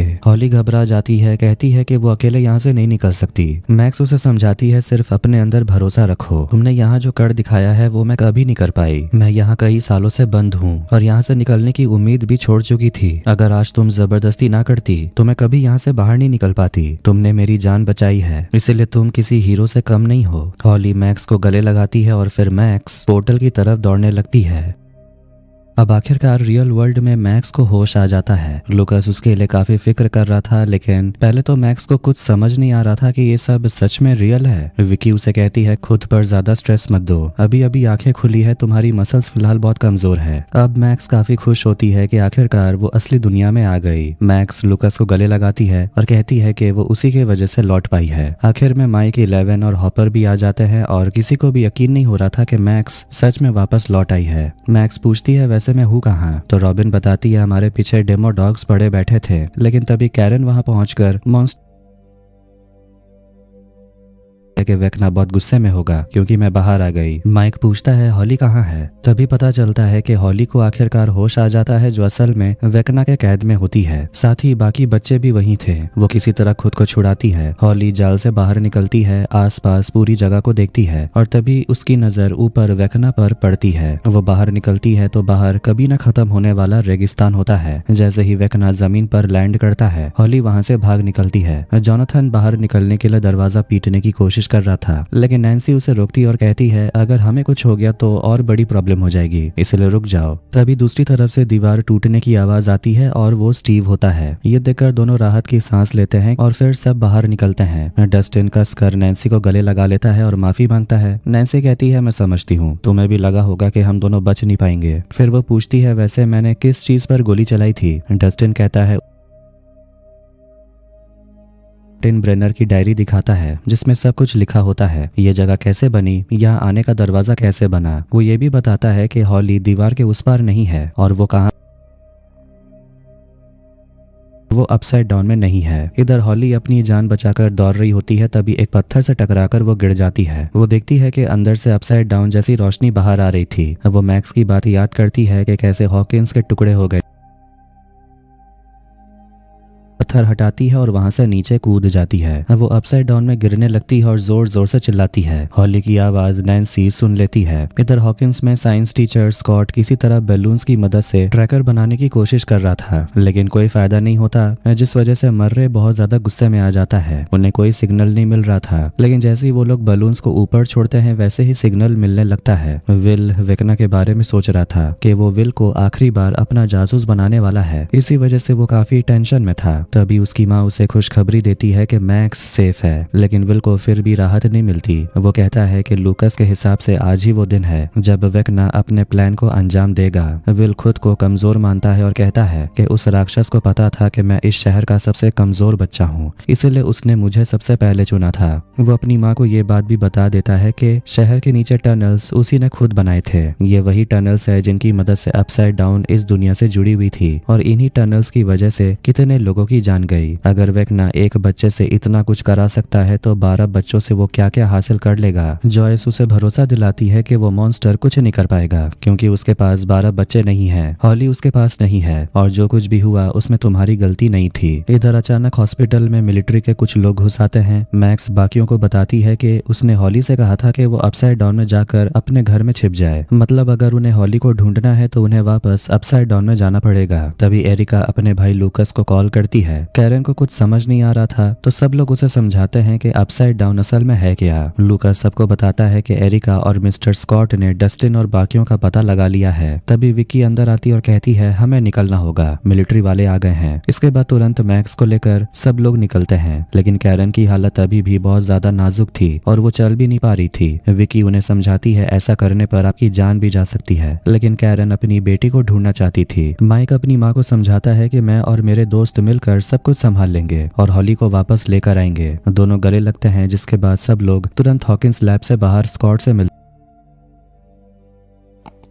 वहीं से वो लोग गायब हो गए। रॉबिन कहती है ऑब्वियसली डस्टिन यहाँ नहीं अपसाइड डाउन में होगा। मैक्स को देखकर एरिका का होश उड़ जाता है। तभी मर्रे को डस्टिन का सिग्नल मिलता है। माइक डस्टिन से बोलता है हॉली अपने घर गई है, तुरंत वहाँ जाकर उसे ढूंढो, लेकिन डस्टिन कहता है हॉली वहाँ नहीं है, हमने उसे ढूंढ लिया। सब लोग मिलकर लैब के अंदर जाते हैं और आपस में डिस्कस कर रहे होते हैं कि सब कुछ उनके हिसाब से चल रहा है, बस आगे भी ऐसा ही होता रहे। हॉपर सामने देखता है कि कैमरास लगे हुए हैं। स्कॉट कहता है कि वो कैमरास जाम कर सकता है, लेकिन 11 अपनी पावर से ही ये कर देती है, जिससे तो स्कॉट का होश उड़ जाता है। इसके बाद 11 अपसाइड डाउन में जाने के लिए वो प्लेट्स खोलने लगती है जिन्हें मिलिट्री वालों ने लगाया था। आखिर में सब लोग अपसाइड डाउन में पहुंच जाते हैं। आखिर में डस्टिन, स्टीव, नैन्सी और जोनाथन बाकी लोगों से आकर मिलते हैं, लेकिन उनके साथ हॉली नहीं होती। हम देखते हैं कि जब नैन्सी को हॉली की आवाज सुनाई दे रही थी तभी वो लोग बाहर निकलते हैं। छत पर आकर सब लोग देखते हैं कि हॉली नीचे गिरती तो है, लेकिन अचानक कोई उसे वापस ऊपर खींच लेता है। वो कौन था ये दिखाई तो नहीं देता, था, लेकिन बेशक वो वेकना था। वेकना वापस हॉली को अपनी कैद में रख लेता है और उसे कहता है चिंता मत करो, ये सब बहुत जल्दी खत्म हो जाएगा। दूसरी तरफ डॉक्टर के और एकर्स घायल सोल्जर से मिलने आते हैं जो वेकना और डेमोगॉर्गन के हमले से बच गए थे। दोनों घायल सोल्जर से सुनते हैं कि असल में उन पर हमला किसने किया था। सलीवन बताता है कि असल में वो एक राक्षस था और उसके लिए हमें हराना कोई बहुत बड़ी बात नहीं थी, ये तो एक तरफा लड़ाई थी। वहां से निकलकर एकर्स डॉक्टर से पूछता है आखिर उस दुनिया में है क्या, आप हमसे कुछ छुपा रही हैं। डॉक्टर कहती है जरूरत पड़े तो और सिपाही मंगवा लो, याद रखो तुम्हारा मकसद सिर्फ उस लड़की को ढूंढना है। एकर्स गुस्से में बोल देता है कि आप सिर्फ उस लड़की के पीछे पड़ी हुई हो। तो डॉक्टर उसे धक्का देकर कहती है यहाँ जो कुछ भी हो रहा है उस लड़की के वजह से हो रहा है, और अगर तुमने ठीक से उस लड़की को ढूंढा होता तो आज हम आराम से सोवियत को हरा देते हैं। डॉक्टर के जाने के बाद एकर्स रेडियो उठाता है और पता चलता है कि लैब के सामने दरार से छेड़छाड़ की गई है। यहाँ हम देखते हैं कि स्टीव, डस्टिन और बाकी सभी लोग वापस रियल वर्ल्ड में आ जाते हैं। विल मैक्स को देखकर काफी खुश होता है और उसे गले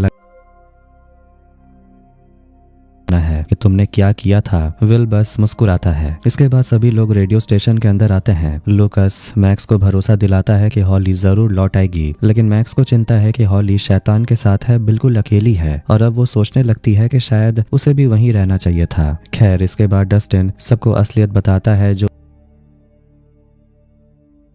अपसाइड डाउन कोई अलग दुनिया नहीं है बल्कि एक इंटर डायमेंशनल ब्रिज है जो स्पेस और टाइम को चीर कर घुसा हुआ है। ये बहुत ज्यादा अनस्टेबल है, लेकिन इसे एग्जॉटिक मैटर ने काबू में रखा हुआ है। इस तरह के ब्रिज को वर्म होल कहा जाता है। ये वर्म होल हमारी दुनिया को जिस दुनिया से कनेक्ट करता है उसे डस्टिन ने नाम दिया है एबिस या काली दुनिया। शायद यही काली दुनिया असल में घर है उन मॉन्स्टर्स का। सालों पहले 11 ने हेनरी को उसी काली दुनिया में भेज दिया था। वो सालों तक वही कैद रहा और वहीं रहता रहा, लेकिन तभी डॉक्टर मार्टिन ने 11 को हेनरी को ढूंढने के लिए कहा। जैसे ही 11 ने काली दुनिया में हेनरी से कांटेक्ट किया तभी ये ब्रिज बना। तब से हेनरी और उसके मॉन्स्टर्स इसी ब्रिज का इस्तेमाल हॉकिंस में आने के लिए कर रहे हैं। और जब आखिरी बार उन लोगों ने वेकना को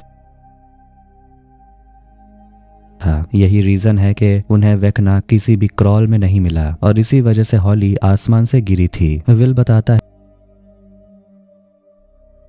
मैक्स बताती है कि हॉली ने कहा था कि हेनरी बच्चों की मदद से दोनों दुनिया को एक करना चाहता है, मतलब हेनरी हॉकिंस और काली दुनिया को एक करना चाहता है। लूकस को लगता है जो भी होगा वो आज ही होगा। हॉपर बोलता है तो फिर चलो प्लान बनाते हैं। हेनरी हॉली को लाकर सुला देता है। दूसरी तरफ बाकी सभी लोग हॉली को लेकर काफी चिंता में होते हैं क्योंकि उन्हें लगता है कि मैक्स एक मॉन्स्टर है जो जंगल में रहती है। सभी बच्चे यही सोच रहे होते हैं कि आखिर हॉली मैक्स की बातों में कैसे आ सकती है। हेनरी ने उन सबका इतने अच्छे से ब्रेन वॉश कर दिया था कि वो सब हेनरी को ही अच्छा इंसान समझते हैं जो उन्हें मॉन्स्टर से प्रोटेक्ट कर रहा है। एकर्ट्स टूटे हुए दरार के पास आता है। वो समझ जाता है कि ये दरार उसी लड़की ने खोली है और वो ऑर्डर देता है उस लड़की को ढूंढने के लिए। फिर वो लोग अंदर जाने का प्लान बनाते हैं। हॉपर प्लान बनाता है कि हेलीकॉप्टर की मदद से वो लोग काली दुनिया में जाएंगे, बच्चों को बचाएंगे और वापस आ जाएंगे। सबको इस प्लान में बहुत सारे फॉल्ट्स नजर आने लगते हैं। स्टीव सबको चुप कराता है और अपनी प्लान बताता है। वो कहता है कि मैक्स ने पहले ही बताया था कि वेकना दोनों दुनिया को करीब लाना चाहता है, तो हम फिर ऐसा होने देते हैं। जैसे ही वो दुनिया रेडियो टावर के एकदम नजदीक पहुंच जाएगी तभी 11 वेकना पर वार करेगी और उसे हरा देगी। इससे स्पेल टूट जाएगा, काली दुनिया का नीचे आना रुक जाएगा और फिर हम आराम से काली दुनिया में जा सकेंगे। 11 कहती है कि वेकना के दिमाग में जाना इतना आसान नहीं है, वो मुझसे बहुत दूर है। स्टीव उसे कहता है तो फिर पेट भरकर खाना खाओ, खुद को रिचार्ज करो। नैन्सी बोलती है इसकी जरूरत नहीं है क्योंकि अपसाइड डाउन का दरवाजा हॉकिंस लैब के ठीक ऊपर है और लैब में ही टैंक है।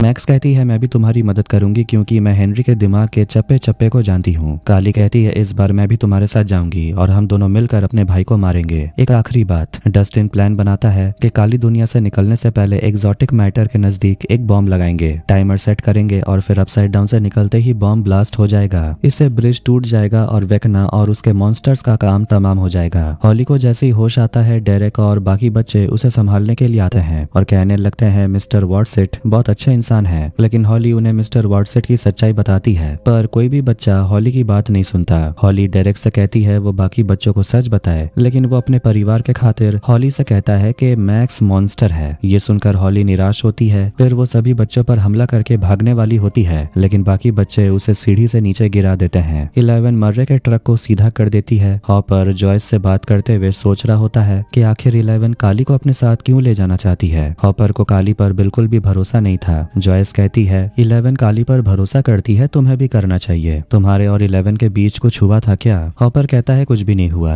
वो बस इतना ही कहता है कि वो दोबारा 11 को खोना नहीं चाहता, अपनी बेटी को दोबारा खोना नहीं चाहता। इधर मैक्स और विल प्लान को लेकर बात करते हैं कि आखिर ये काली दुनिया वाला प्लान काम करेगा या नहीं। विल मैक्स से पूछता है कि तुम आखिर हेनरी के दिमाग में जिंदा कैसे रही? मैक्स कहती है वो हेनरी की एक पुरानी मेमोरी थी जिससे वो बहुत ज्यादा डरता था। वो अंदर नहीं आता था, वो अंदर से इंसान ही है, बस खुद को महान समझता है, भगवान समझता है, पर है तो साइको। खैर इसके बाद सभी लोग अपने फाइनल प्लान। तुमने पहले कभी बंदूक चलाई भी है? स्टीव कहता है हाँ, वीडियो गेम में। डस्टिन स्टीव को एक भाला देता है, जिसके बाद स्टीव उससे एडी के बारे में बुरा भला बोलने के लिए माफी मांगता है। डस्टिन उसे गले लगा लेता है। इधर एरिका हमेशा की तरह मिलिट्री बेस पर नजर रखती है और टीम को बता देती है कि गेट खुल रहा है। स्कॉट को गेट का सिग्नल मिलने लगता है। सब लोग निकलने वाले होते हैं, लेकिन मर्रे का ट्रक स्टार्ट ही नहीं हो रहा था। वॉइड के अंदर काली और 11 आपस में बात करते हैं। 11 प्लान बनाती है कि वो लोग लैब को उड़ा देंगे और डॉक्टर को मार डालेंगे। काली कहती है तो फिर दूसरा लैब बन जाएगा और डॉक्टर के को कोई रिप्लेस कर देगा। 11 सोचती है तो फिर हम क्या करें? काली ये भी कहती है कि माइक के साथ तुम जो भी घर बसाने के बारे में सोच रही हो वो बस एक फैंटेसी है। बुरे लोग तुम्हें ढूंढ ही लेंगे और फिर माइक को भी मार देंगे, जैसे उन्होंने मेरे दोस्त को मार दिया। फिर तुम्हारा खून लेंगे और बहुत सारे खतरनाक बच्चे बनाएंगे, मतलब और भी ज्यादा गेट्स खुलेंगे और तबाही होगी। क्या तुम्हें ये सब दिखाई नहीं दे रहा? ये सब एक साइकिल है, एक चक्र, लेकिन इसे रोकने का एक तरीका है, वो भी आज रात। 11 पूछती है कैसे?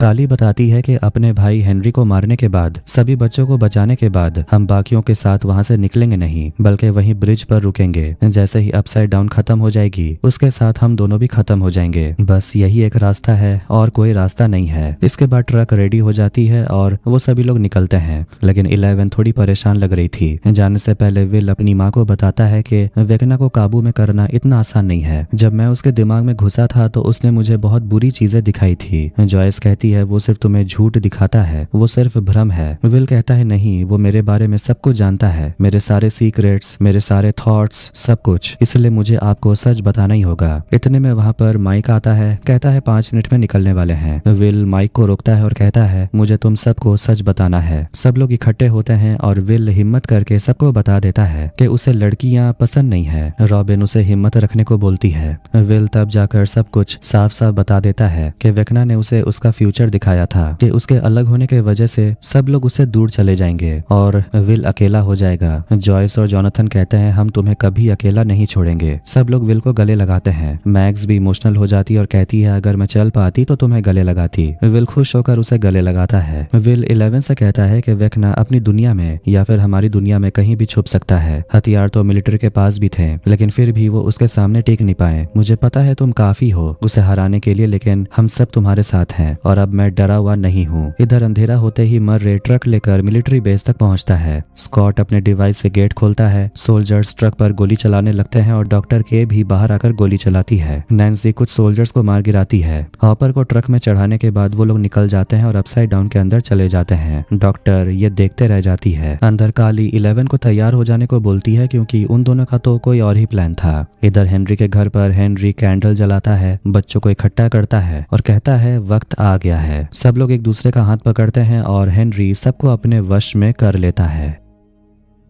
अब इसके बाद मिलिट्री के लोग भी अपसाइड डाउन में जाने की तैयारी करने लगते हैं। इधर एक सोल्जर से जबरदस्ती पूछा जाता है कि आखिर अंदर जाने का गेट खुला कैसे। वो कहता है उसे भी नहीं पता, शायद कोई टेक्निकल गड़बड़ी होगी। डॉक्टर वहां स्कॉट का रखा हुआ किट देख लेती है और कहती है कि शायद मेल फंक्शन हुआ होगा, लेकिन हमारी तरफ से नहीं। अपसाइड डाउन के अंदर आखिरकार सभी लोग लैब तक पहुंच जाते हैं। माइक 11 को भरोसा दिलाता है कि हमारा प्लान काम करेगा। 11 उसे गले लगाती है, फिर ट्रक से बाहर निकलती है। इसके बाद 11 काली, हॉपर और मर्रे लैब के अंदर चले जाते हैं और एकर्स उन्हें देख लेता है। इधर छोटे बच्चे अभी भी काली दुनिया में कैद हैं और वहां से नीचे अपसाइड डाउन वाली दुनिया है। स्कॉट बहुत ज्यादा टेंशन में लग रहा था। एरिका अपने टीचर से पूछती है ऐसी सिचुएशन में आपको कैसा लग रहा है? स्कॉट बोलता है एकदम धांसू वाली फीलिंग आ रही है। तभी उस जगह तक मिलिट्री के लोग पहुंच जाते हैं और वहां डॉक्टर को रेडियो स्टेशन वाला वैन मिलता है। रेडियो स्टेशन में मैक्स और विकी अकेले होते हैं। लाइट्स टिमटिमाने लगती है तो विकी डरने लगती है, लेकिन रॉबिन उसे कहती है शांत रहो, ये तो नॉर्मल है। वहाँ सभी लोग देखते हैं कि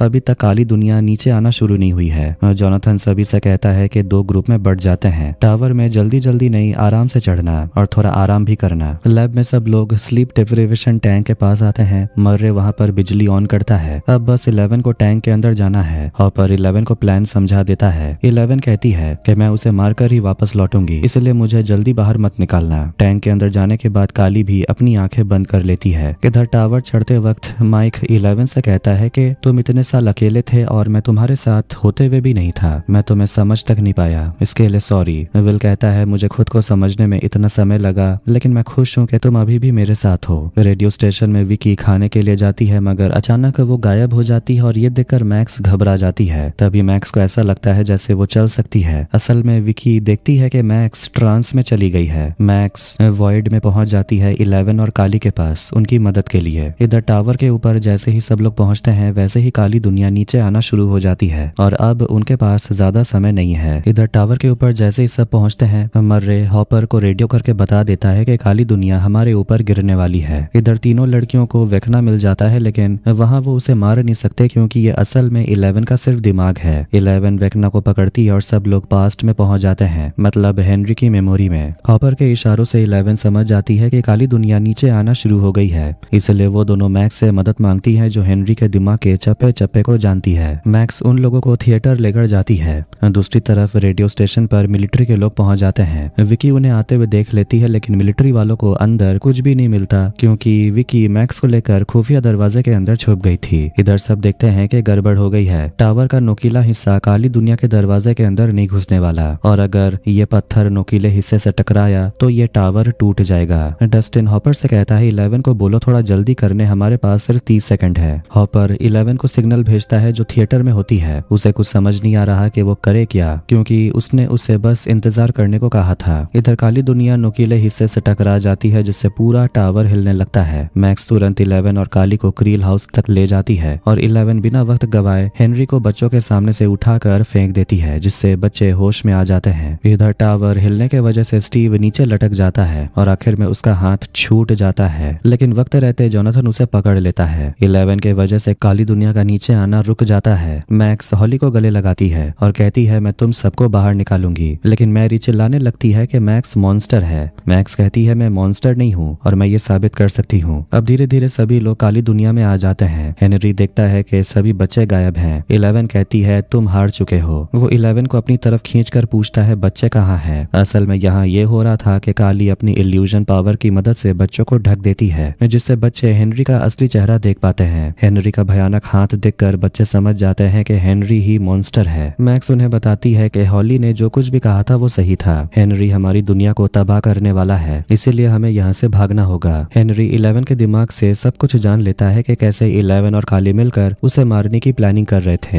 हेनरी इल्यूजन के अंदर जाता है, लेकिन अब तक तो सब बच्चे भाग चुके होते हैं। काली जैसे ही हेनरी को मारने वाली होती है, हेनरी गायब हो चुका होता है। इधर काली दुनिया में स्टीव जोनाथन से कहता है आज तो मेरा टिकट कट ही गया था, मुझे बचाने के लिए शुक्रिया। जोनाथन साफ कर देता है कि जब वो कैलिफोर्निया में था तब से उसके और नैन्सी के बीच दूरी आ गई है और इसका रीजन स्टीव नहीं था। स्टीव भी कह देता है कि वो तो बहुत पहले ही समझ गया था कि अब उसके और नैन्सी के बीच कुछ नहीं हो सकता। अब इसके बाद उन्हें हेनरी का अड्डा मिल जाता है। बच्चे भाग रहे होते हैं, लेकिन डेरेक बहुत जल्दी थक जाता है, इसलिए वो बाकियों से कहता है तुम लोग भागो। 11 और काली आते हैं और बताते हैं कि हेनरी गायब हो गया है। मैक्स कहती है जरूर वो असली दुनिया में गया होगा, वो फिर वापस आएगा। सभी लोग गुफा की तरफ भागते हैं। लैब में हॉपर की नजरें बड़े बड़े बैरल्स पर जाती है। फिर वो अपने पास्ट में पहुंच जाता है जहां वो अपनी बेटी को देखता है। उसे 11 और काली के प्लान के बारे में भी पता चल जाता है कि दोनों हेनरी को मारने के लिए अपसाइड डाउन में ही रुकने वाले हैं। वेकना वहां पहुंच जाता है और हॉपर को भड़काने लगता है कि तुम खुद को पसंद नहीं करते, इसी वजह से तुम्हारी बेटी तुम्हें छोड़कर चली गई और 11 भी तुम्हें छोड़कर चली जाएगी। वेकना के सामने आते ही हॉपर उस पर गोली चला देता है, लेकिन असल में गोली टैंक पर लग गई थी जिससे पानी लीक होने लगता है। गोली 11 को भी लग गई थी। हॉपर टैंक तोड़कर सारा पानी बाहर निकालता है, जिससे वो तीनों हेनरी की मेमोरी से गायब हो जाते हैं। जाते जाते मैक्स सबको कह देती है सबको लेकर गुफा में जाओ। हॉपर 11 को बाहर निकालकर देखता है 11 बिल्कुल ठीक थी, मतलब ये सब वेकना का ट्रैप था।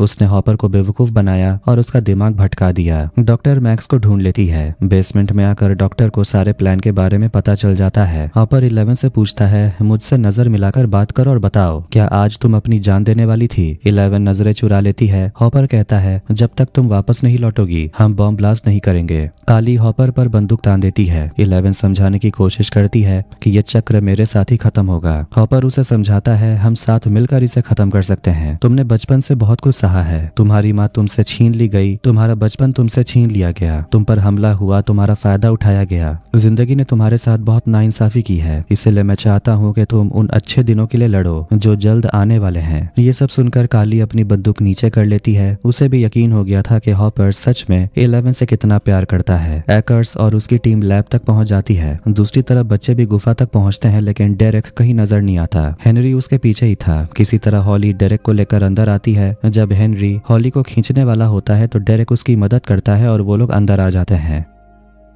अंदर आकर हॉली बच्चों को बताती है कि हेनरी अंदर नहीं आ सकता। माइक अपनी बहन से एक बंदूक मांगता है तो नैन्सी उसे फ्लेयर गन दे देती है। विल को फिर से विजन्स आने लगते हैं और वो बाकी सबको बताता है कि हेनरी अभी भी जिंदा है। वो गुफा के बाहर ही खड़ा था, अंदर जाने की हिम्मत ही नहीं कर पा रहा था। किसी तरह वो अंदर आने लगता है। फिलहाल फ्लैशबैक में दिखाया जाता है कि जब उसने साइंटिस्ट का बक्सा खोला था तो कोई चीज उस पर हमला करती है। हॉली समझ जाती है कि हेनरी अंदर आ गया है, इसलिए वो सब दोस्तों को भागने के लिए बोलती है। विल सब कुछ देख पा रहा था और वो सबको बताने लगता है कि 11 और काली वहां नहीं है। रॉबिन उससे पूछती है क्या तुम अपनी पावर से हेनरी को रोक सकते हो। विल कहता है कोशिश कर सकता हूं मगर तुम लोग फिलहाल जाओ। हॉपर 11 और काली मिलिट्री से बचकर भाग रहे होते हैं, लेकिन उसी डिवाइस की वजह से 11 और काली कमजोर पड़ने लगती है। हॉपर 11 को उठाकर चला जाता है और बेचारी काली पीछे रह जाती है। हॉपर 11 को लेकर एक कमरे में आता है, वही कमरा जहाँ सब कुछ पिघला हुआ था। 11 काली के लिए टेंशन में थी, जिसे आखिरकार सोल्जर्स पकड़ लेते हैं। हॉपर काली को बचाने के लिए लौटता है और सारे सोल्जर्स को मार गिराता है, लेकिन एकर्स हॉपर को मारकर बेहोश कर देता है। इधर सारे बच्चे उसी टनल के अंदर आगे बढ़ते हैं और फिर पत्थर के रास्ते दूसरी तरफ जाने लगते हैं। एकर्स काली को मारने की धमकी देता है और हॉपर से पूछता है 11 कहाँ है। एकर्स जैसे ही गोली चलाने वाला होता है मर रहे मिलिट्री हेलीकॉप्टर पर बम फेंकता है, जिससे जोरदार धमाका होता है। फिर 11 वहां पहुंचकर सारे सोल्जर्स को मार देती है और एकर्स को भी मार डालती है। लेकिन हम देखते हैं कि एकर्स ने पहले ही काली को गोली मार दिया था, वो मर रही होती है। 11 बहुत रोती है मगर काली कहती है तुम जानती हो हमारी किस्मत में यही लिखा था,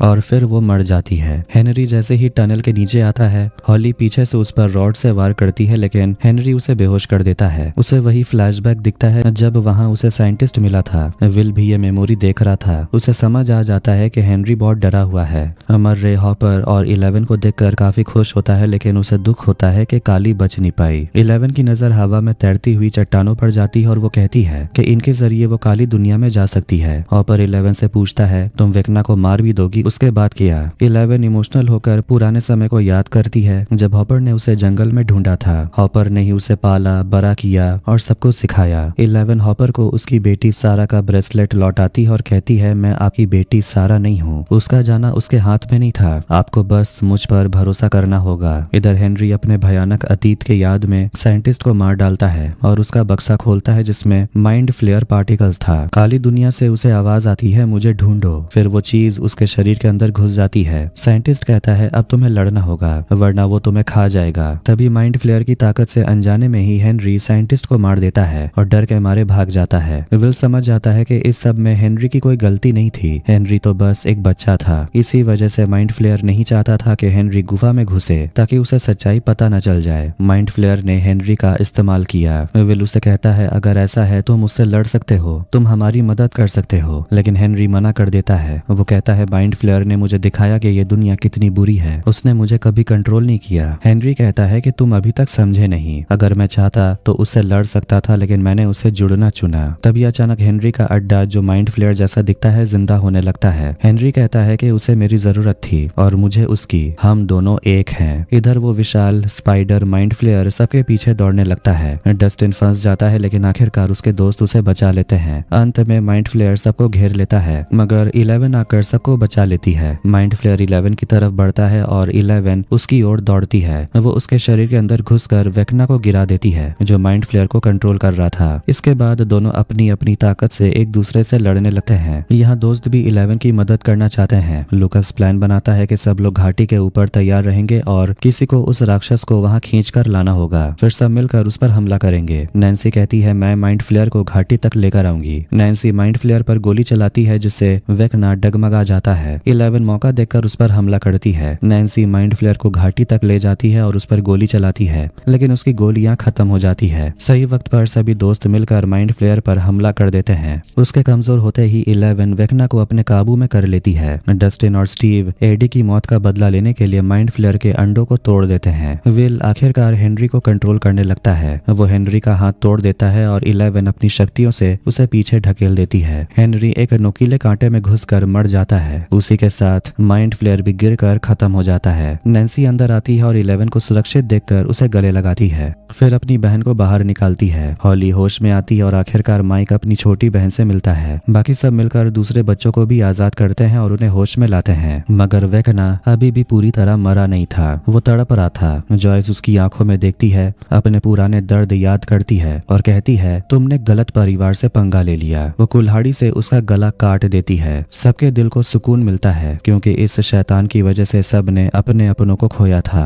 आखिरकार जॉयस वेकना का सिर धड़ से अलग कर देती है। इसके बाद डस्टिन हॉपर को रेडियो करके बता देता है कि वेकना का गेम ओवर हो गया है और 11 बिल्कुल ठीक है। हॉपर ये सुनकर खुश होता है। फिर मर्रे अपसाइड डाउन को खत्म करने के लिए बॉम्ब का टाइमर ऑन कर देता है। सब लोग अपनी अपनी दुनिया में लौटने के लिए निकलते हैं। ट्रक में मस्ती मजाक होता है। मर्रे हॉपर से पूछता है, और अब तुम क्या करोगे? हॉपर कहता है, नशा करूंगा और सो जाऊंगा। आखिरकार वो लोग अपनी दुनिया में लौट आते हैं, लेकिन बाहर निकलते ही मिलिट्री वाले उन्हें पकड़ लेते हैं। हॉपर देखता है कि उनके पास वही मशीन है जिससे 11 की पावर्स कमजोर हो सकती है। डॉक्टर 11 को ढूंढ रही थी, लेकिन वो कहीं नजर नहीं आती। डस्टिन माइक से कहता है शायद वो भाग गई होगी, लेकिन 11 वहीं थी, अपसाइड डाउन के गेट के पास। अचानक माइक वॉइड में 11 से मिलता है। 11 उसे समझाती है, मुझे जाना होगा, अगर मैं वहां रही तो वो मेरे पीछे पड़ जाएंगे और वो तुम लोगों को परेशान करेंगे। वो तुम्हें चोट पहुंचाएंगे, शायद तुम्हें मार भी दें। तुम्हें ये समझना होगा ताकि तुम ये दूसरों को समझा सको। तुमने मुझे हमेशा समझा है और आज भी समझ जाओगे। दोनों एक दूसरे को आई लव यू कहते हैं, किस करते हैं और फिर जैसे ही अपसाइड डाउन में ब्लास्ट होता है सब कुछ खत्म हो जाता है और उसी तबाही में 11 भी खत्म हो जाती है। सब कुछ शांत होने के बाद सभी लोग हैरान रह जाते हैं क्योंकि अपसाइड डाउन का गेट अब गायब हो गया था। मतलब कि अब वो दुनिया मिट चुकी है। अब कहानी 18 महीनों के बाद की झलक दिखाती है। शहर की बिल्डिंग्स को ठीक किया जा रहा था। रॉबिन अपने रेडियो शो पर पूरे शहर से बात करती और बताती है कि अब शहर में कोई मिलिट्री नहीं है, कोई कैमराज नहीं है, कोई रोक टोक नहीं है, लोग आखिरकार खुश हैं। स्टीव अब रॉबिन के साथ स्टेशन पर काम नहीं करता, वो अब बेसबॉल कोच बन चुका है। रॉबिन ये भी बताती है कि उसके छोटे दोस्त अब ग्रेजुएट होने वाले हैं और वो उनके सपोर्ट में जाने वाली है। लूकस मैक्स से मिलने आता है जो स्केटिंग कर रही होती है, वो अब चल पा रही है। लूकस अपने ग्रेजुएशन सेरेमनी के लिए 2 घंटे से पहले तैयार हो गया था। दोनों एक दूसरे को किस करते हैं और ये देखकर एरिका कहती है, आखिर एक लंगूर के हाथ में अंगूर कैसे आ गया? डस्टिन की माँ बहुत रो रही थी क्योंकि उसका बेटा अब कॉलेज के लिए काफी दूर जाने वाला था। विल भी फोटो खिंचवा रहा होता है। सभी लोग काफी खुश थे। तभी जॉयस को कैरन का कॉल आता है। वो बताती है कि माइक कहीं मिल नहीं रहा और वो पिछली रात से गायब है। माइक मेमोरियल के पास बैठा होता है 11 की याद में। हॉपर उससे मिलने आता है और कहता है, तुम्हारी माँ बहुत घबराई हुई है। माइक कहता है, मैं मूव ऑन करने की कोशिश कर सकता हूँ, लेकिन मैं दुनिया को ये नहीं दिखा सकता कि मुझे कोई फर्क नहीं पड़ा। मेरा और 11 का प्लान था कि हम दोनों यहाँ से कहीं दूर चले जाएंगे जहाँ वाटरफॉल्स होंगे। हॉपर माइक से कहता है, जो कुछ भी हुआ उसमें तुम्हारी कोई गलती नहीं थी, वो 11 का फैसला था। अब जो होगा वो तुम्हारा फैसला होगा। एक रास्ता ये है कि तुम खुद को तकलीफ दो और दूसरों से दूर हो जाओ। दूसरा रास्ता ये है कि हालात से समझौता करो, सब कुछ एक्सेप्ट करो और फिर देखो कि ये जिंदगी कितनी खूबसूरत है। आखिरकार स्कूल में ग्रेजुएशन सेरेमनी होती है। सभी स्टूडेंट्स और उनके पेरेंट्स वहां पहुंचते हैं। माइक को देखकर कैरन राहत की सांस लेती है, उसे गले लगाती है और कहती है, मुझे तुम पर बहुत नाज है। डस्टिन को स्पीच देने के लिए बुलाया जाता है। वो अपने दोस्तों के लिए एक शानदार स्पीच देता है, ऐसे दोस्तों के लिए जो नॉर्मल हालात में तो उसके दोस्त कभी नहीं बनते। भाषण के आखिर में वो अपने प्रिंसिपल को भी गाली देता है जो हमेशा स्टूडेंट्स को बांध कर रखना पसंद करते हैं। डस्टिन अपना सर्टिफिकेट लेता है और प्रिंसिपल को मिडिल फिंगर दिखाते हुए नीचे उतर जाता है। सारे स्टूडेंट्स जोश में चिल्लाने लगते हैं। तभी माइक को लड़ाई के आखिरी दिन की बात याद आती है। डस्टिन से बात करने एक खूबसूरत लड़की स्टेसी आती है, लेकिन डस्टिन कुछ ज्यादा ही बड़बड़ाने लगता है तो वो जाने लगती है। जाते जाते वो सबको आज रात की पार्टी में इनवाइट कर देती है। माइक कहता है, मेरे पास इससे भी बेहतर प्लान है। दूसरी तरफ रेडियो स्टेशन की छत पर स्टीव, जोनाथन, नैन्सी और रॉबिन बैठकर ड्रिंक कर रहे होते हैं। तभी पता चलता है कि स्टीव अब बेसबॉल कोच के साथ साथ सेक्स एजुकेशन टीचर भी बन गया है। जोनाथन भी आखिरकार अपना फिल्म शूट करने वाला था। नैन्सी बताती है कि उसने अपना कॉलेज छोड़ दिया है और अब हेरल्ड न्यूज़पेपर में जॉब कर रही है, फिलहाल ट्रेनी पोजीशन में है। वहीं रॉबिन यही रेडियो स्टेशन में फंस गई है और उसे अपनी ये दोस्ती बहुत मिस होती है, इसलिए वो सब डिसाइड करते हैं कि वो महीने में एक बार जरूर मिलेंगे। Hopper, Joyce, Enzo dinner date पर जाते हैं। दोनों काफी खुश होते हैं। हॉपर बताता है कि उसे एक नया ऑफर आया है जहां पुलिस चीफ की जरूरत है और वहां 20% ज्यादा सैलरी भी मिलेगी। वो जॉयस के साथ एक नई शुरुआत करना चाहता है। हॉपर सिंगर को इशारा करता है और वो गाना गाने लगती है। माहौल बनते ही हॉपर जॉयस को शादी के लिए प्रपोज करता है और जॉयस हाँ कर देती है। सब लोग तालियां बजाने लगते हैं और फिर दोनों डांस करते हैं। इधर ठीक बचपन की तरह चारों दोस्त और मैक्स माइक के बेसमेंट में D&D गेम खेल रहे होते हैं। एक खूबसूरत हैप्पी एंडिंग के साथ गेम भी खत्म होती है। यही हमें पता चलता है कि लूकास और मैक्स एक दूसरे के साथ काफी खुश हैं। डस्टिन कॉलेज से समय निकालकर अपने बड़े दोस्तों के साथ फिर से एडवेंचर पर निकल पड़ता है। आखिरकार विल को भी उसका प्यार मिल जाता है और शायद माइक अब एक किताब लिखने वाला है जिसमें वो ये भी बताता है कि 11 के साथ असल में क्या हुआ होगा। माइक अपनी थ्योरी बताता है। उसके हिसाब से 11 असल में गायब नहीं हुई थी। काली ने उसकी मदद की थी वहां से भागने में, ताकि मिलिट्री और बाकी सबको लगे कि 11 सच में मर गई है। काली ने मरने से पहले एक इल्यूजन बनाया था, मतलब हमने जो 11 को मरते हुए देखा वो असल में सिर्फ एक इल्यूजन था। अब 11 कहाँ है ये कोई नहीं जानता। माइक उम्मीद करता है कि 11 किसी खूबसूरत दुनिया में होगी, एक छोटे से घर में जहाँ वाटरफॉल्स हो, और जिस शांति को वो ढूंढ रही थी वो उसे वहां मिल गई होगी। मैक्स पूछती है लेकिन ये तो सिर्फ तुम्हारी थ्योरी है, क्या ये सच हो सकता है? माइक कहता है पता नहीं, लेकिन मैं इस थ्योरी को सच मानता हूँ। बाकी सब भी इसे सच मान लेते हैं। तभी कैरन सबको आवाज देती है, खाना ठंडा हो रहा है, जल्दी ऊपर आओ। जैसे ही सब ऊपर जाते हैं, हॉली, मैरी, डेरेक और बाकी बच्चे नीचे आ जाते हैं D&D खेलने के लिए। माइक उन्हें देखकर इमोशनल हो जाता है। उन्हें इस तरह देखकर उसे अपना बचपन याद आ जाता है। और इसी तरह स्ट्रेंजर थिंग्स सीजन 5 यहीं पर एंड होती है। तो आपको सीजन 5 कैसा लगा तो कमेंट करके जरूर बताएं। वीडियो पसंद आया तो वीडियो को लाइक कर दें, चैनल को भी सब्सक्राइब कर दें। मिलते हैं नेक्स्ट